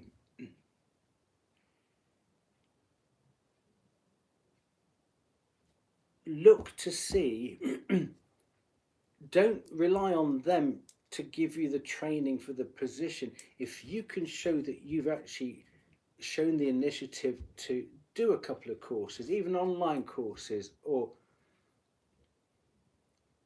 just plug the gap to show that you want that job and you thought ahead, and you're not going to rely on them to train you any gap between current and this managerial position.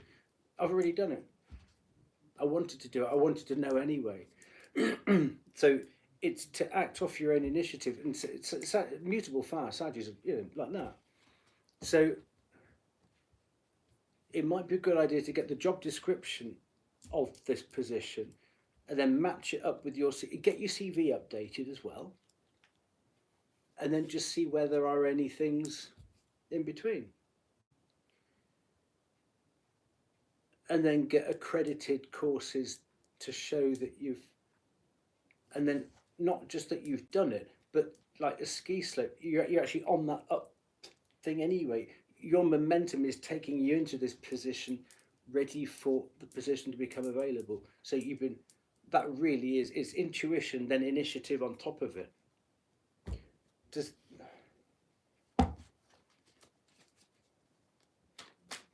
Do you have a time frame in mind for this? I mean, you can probably see this position opening up, can you?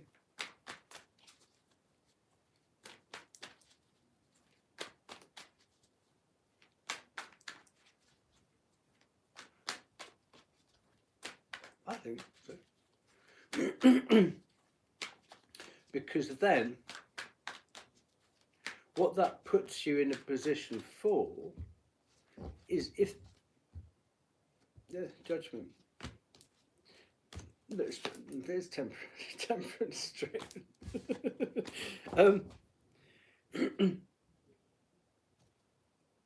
Look at it from the hiring side.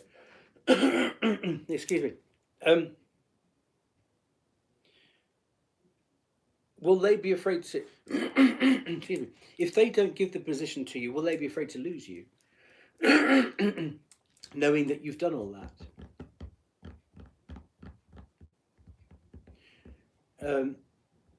Because if they can see you gearing yourself up for it, and they don't give it to you, then they will expect to lose you to a competitor, won't they? So it's quietly showing. Excuse me. It's almost like in those cowboy. Excuse me.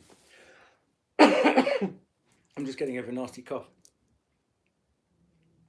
It's like on those cowboy films where they see all the Indians standing on the ridge at the top there, and they think, okay, it's coming, we better give them the job. We don't want to get shot at, If you just build up it, the 8 of Wands, do you remember irresistible force? This is the highest vibing energy in the world that meets immovable object, which is the job. Well, I'm coming through. Step aside. That's my job. I want that job. So you become the irresistible force for that position. And on balance, it's probably yours already.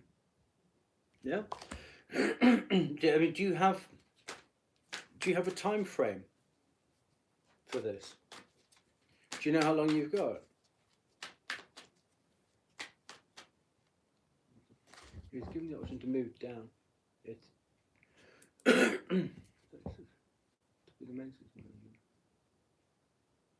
The current manager has been here for the whole company is restructured. He was given the option to move down in Texas.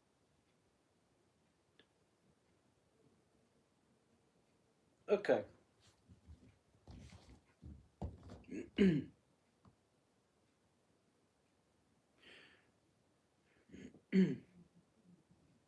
Well, there must be a job spec. Because when he got the job, they would have had to advertise the job. Yeah? So there must have been a job advert / job spec. Or you can go onto something like LinkedIn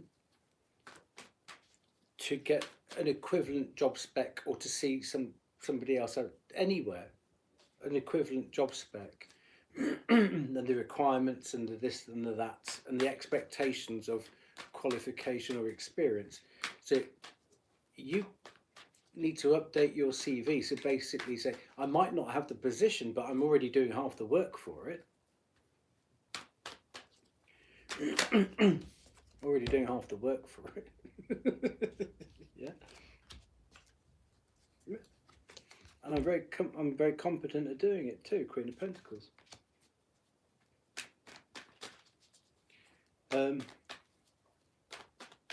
But how how long do you think this guy's got before he topples or makes himself, either walks or gets the push?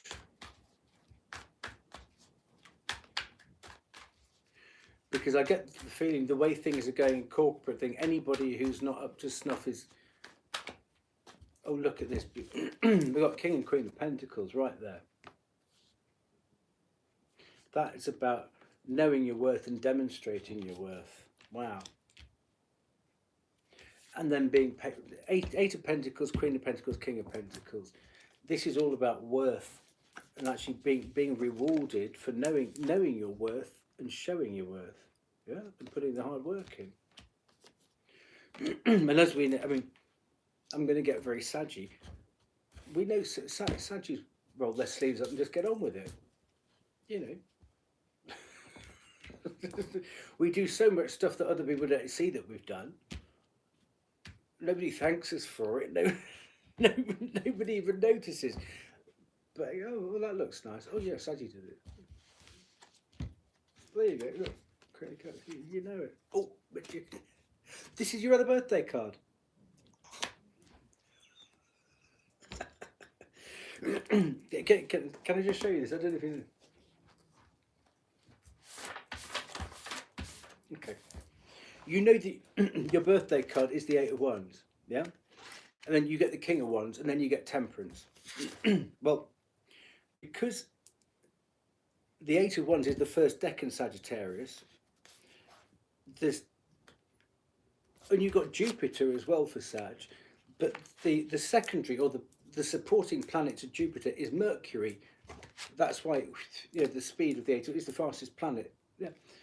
And the card for Mercury, 8 of Wands, is that Magician. So you've got, the only birthday card you haven't got out now is the King of Wands. And we haven't had we had a flash of Temperance, but the Magician, it's all yours to have. You're manifesting. I mean, here we're talking about you're manifesting this. So tap into your Magician. If you've got a tarot deck, or even just get that on your screensaver. I'm gonna make this happen. It's lightning, yeah. And what's that? It's lightning. Yeah.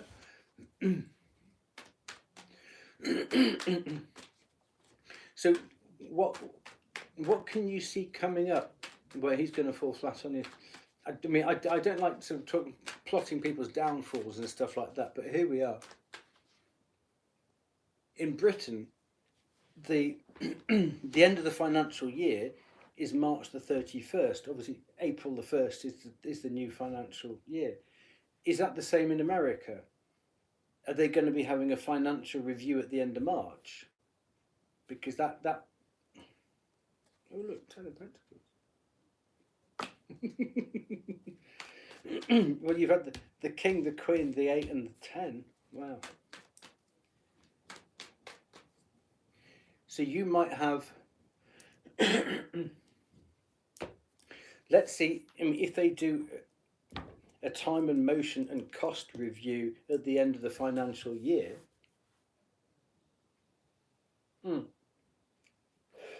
Yeah, but we're not really plotting a demise. We're actually, as I said, I mean, I don't like plotting demises, but if you can see that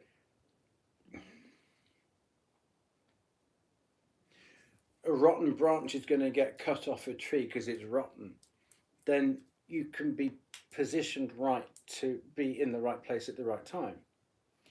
That's just that's just using your magician.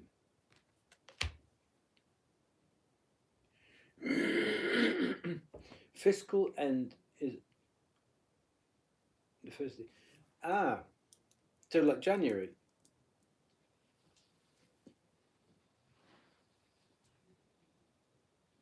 But also, if you know that if you know that he's going, you want to make sure that you are the. If you go to a garden centre, you want to make sure that you're the healthiest looking plant in a pot there to be the replacement. So it's about priming yourself and prepping yourself, because you know that changes are coming. Yeah? You'll be with the company 2 years. Cool. So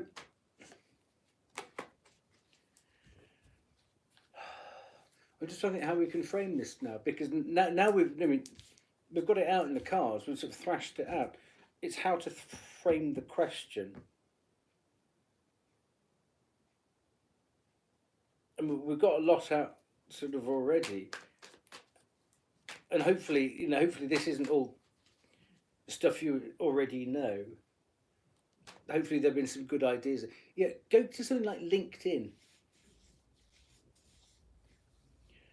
and see what the specs are and the requirements and qualifications and stuff like that are.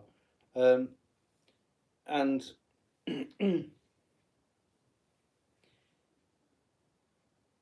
if there's, can I just ask this? I know this can sound silly. The difference between your position and the position you want, would you dress differently between the jobs? Cool.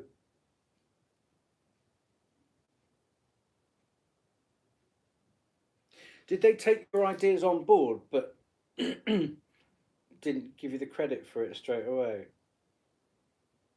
Because I'm guessing they did for some reason, but they've just had to let you settle in a bit, haven't they?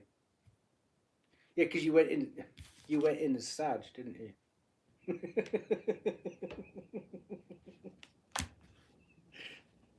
I know how to do this.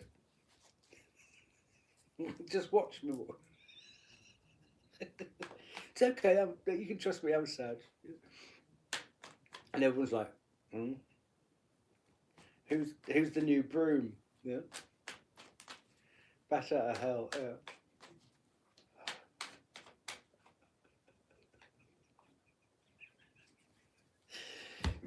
It's. I mean, it's a delight, isn't it? I mean, I wouldn't be anything else but Sag, but we can rub people up the wrong way because we can make it look like magic, and maybe we do look it we do make it look easy, and it does rub people up the wrong way, and then we get the jealousy. Part of that energy is that clapback of jealousy, and because you're so busy rushing off to do the next thing, you don't notice those stares, you know.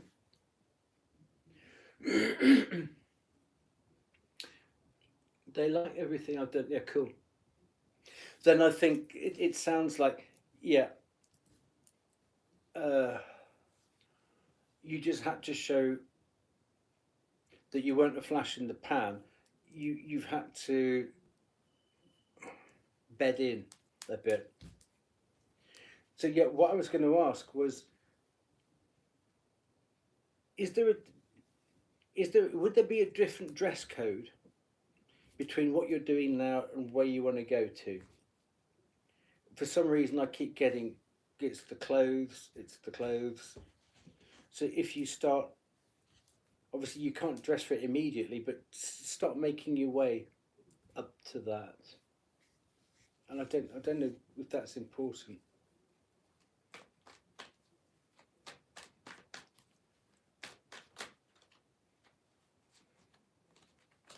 There you go. Following your dreams. No.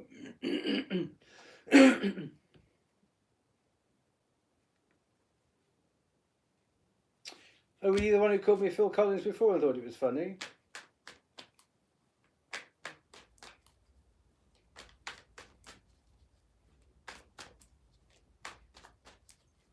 See, these are the kind of you get. It's Phil Collins.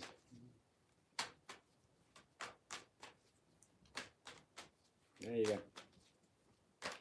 Ignore them, they'll go away. Okay. Yeah. So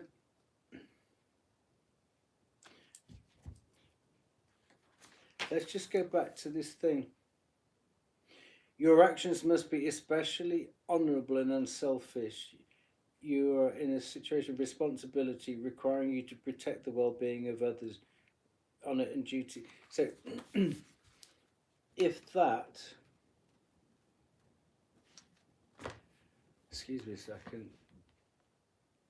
No, I can't believe I've got to do it from over there.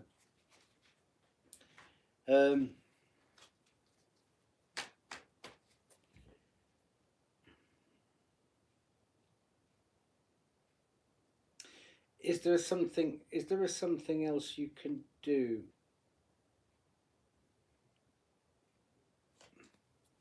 within the okay? It's just, I mean, obviously, I don't know the situation. Your personal dislike, yeah, absolutely. Make decisions based on.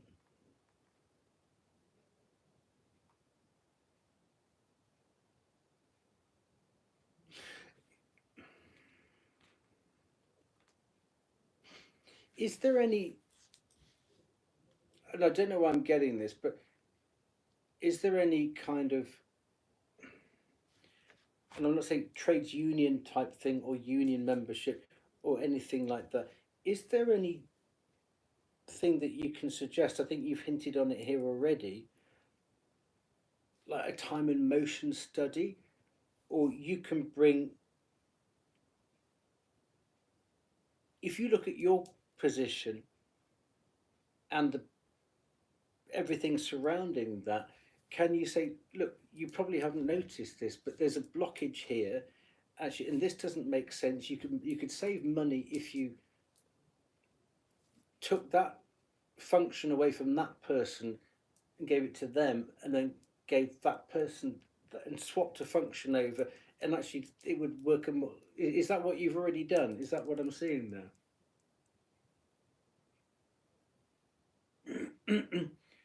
Because no, I mean, again, Sagis can normally see things from a bird's eye view and go, well, that doesn't make any sense. And you can see that actually how things would, a bit like a circuit board, you could actually see how things could flow a lot better.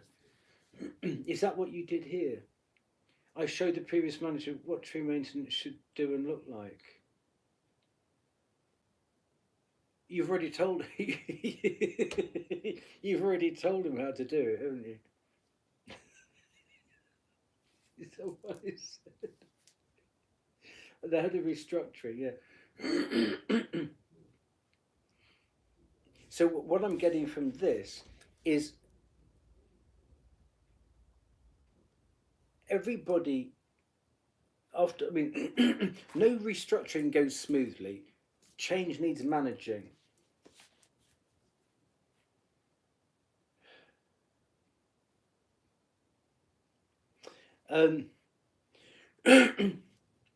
So if there are any kinks in the changes that have happened, you could be the one who comes up with this. Strategies are great for bringing up solutions.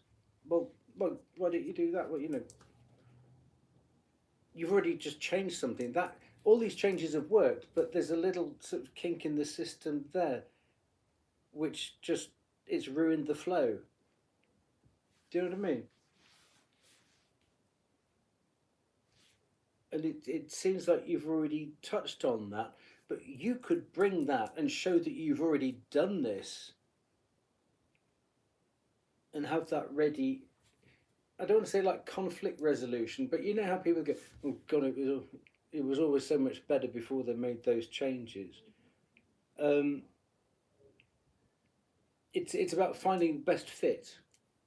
Is what. Does that make sense? Let's see what.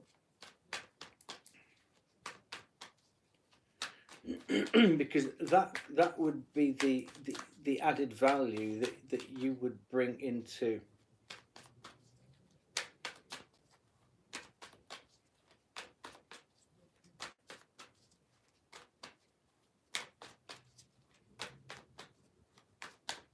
Yeah.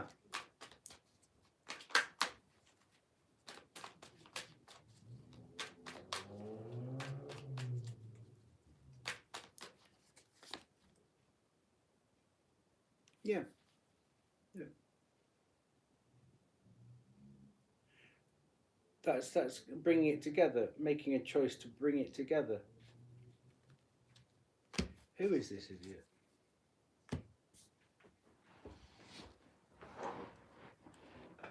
Excuse me a second. Oh, forgotten. How do we do this?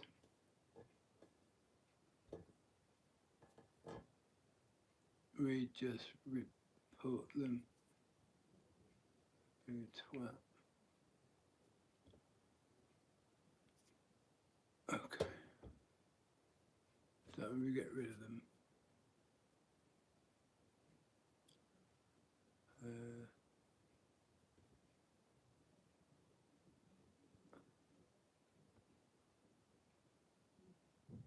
Okay, cool.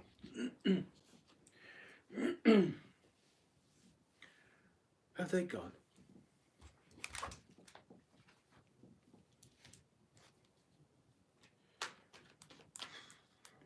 You see, that's one of the reasons I stopped coming on here.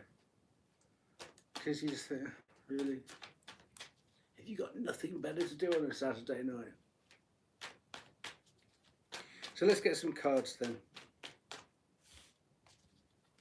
Hey Joao, how you doing? You okay?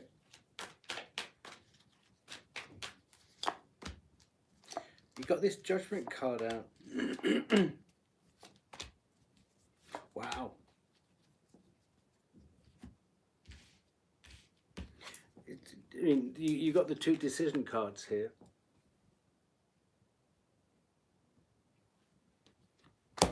Excuse me, let's just get rid of this fucker.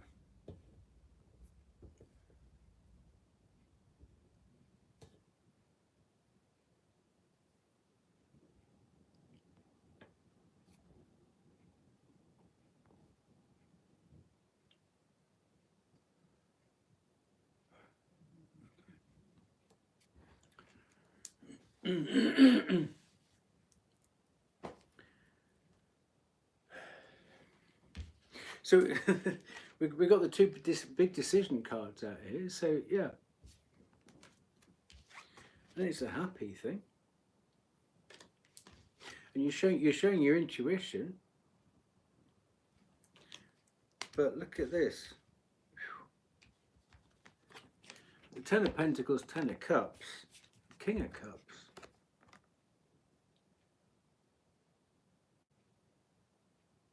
I mean, that's pretty amazing.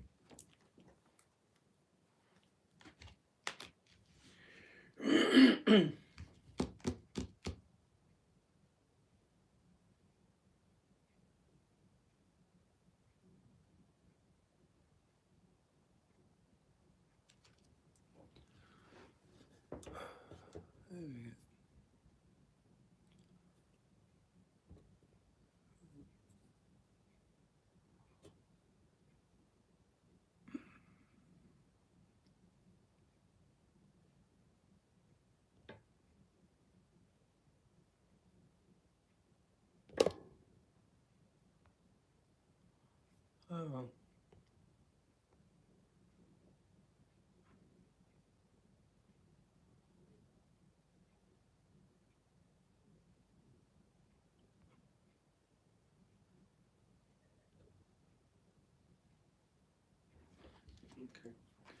Okay. Okay. Hopefully that one will work. Excuse me. I mean, I used to do loads of lives ages ago, but you just get people like that in, so.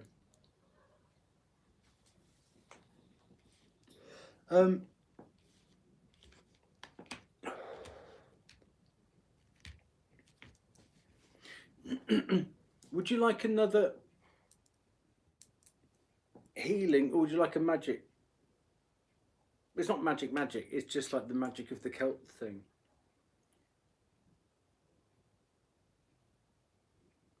Because I think this needs a different injection of something. Okay, sure. But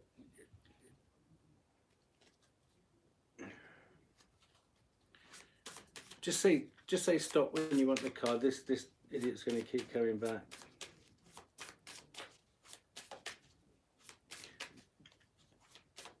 Just say stop when you want no, what I do is if you want to come back, it'll be in the history, okay? Just say stop when you want the card. And go for your wrestling, yeah? Enjoy it.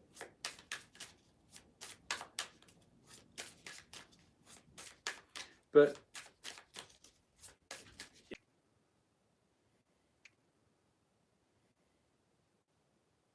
there you go.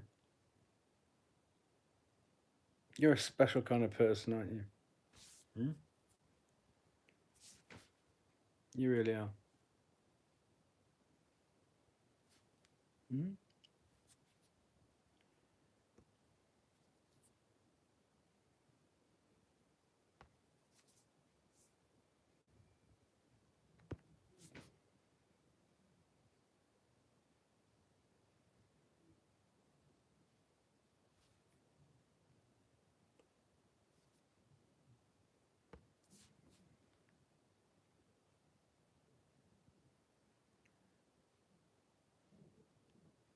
Okay, I'm going to say thanks and good night to the good people. This is getting stupid now. So we'll come back and do another one sometime soon. Okay, take good care.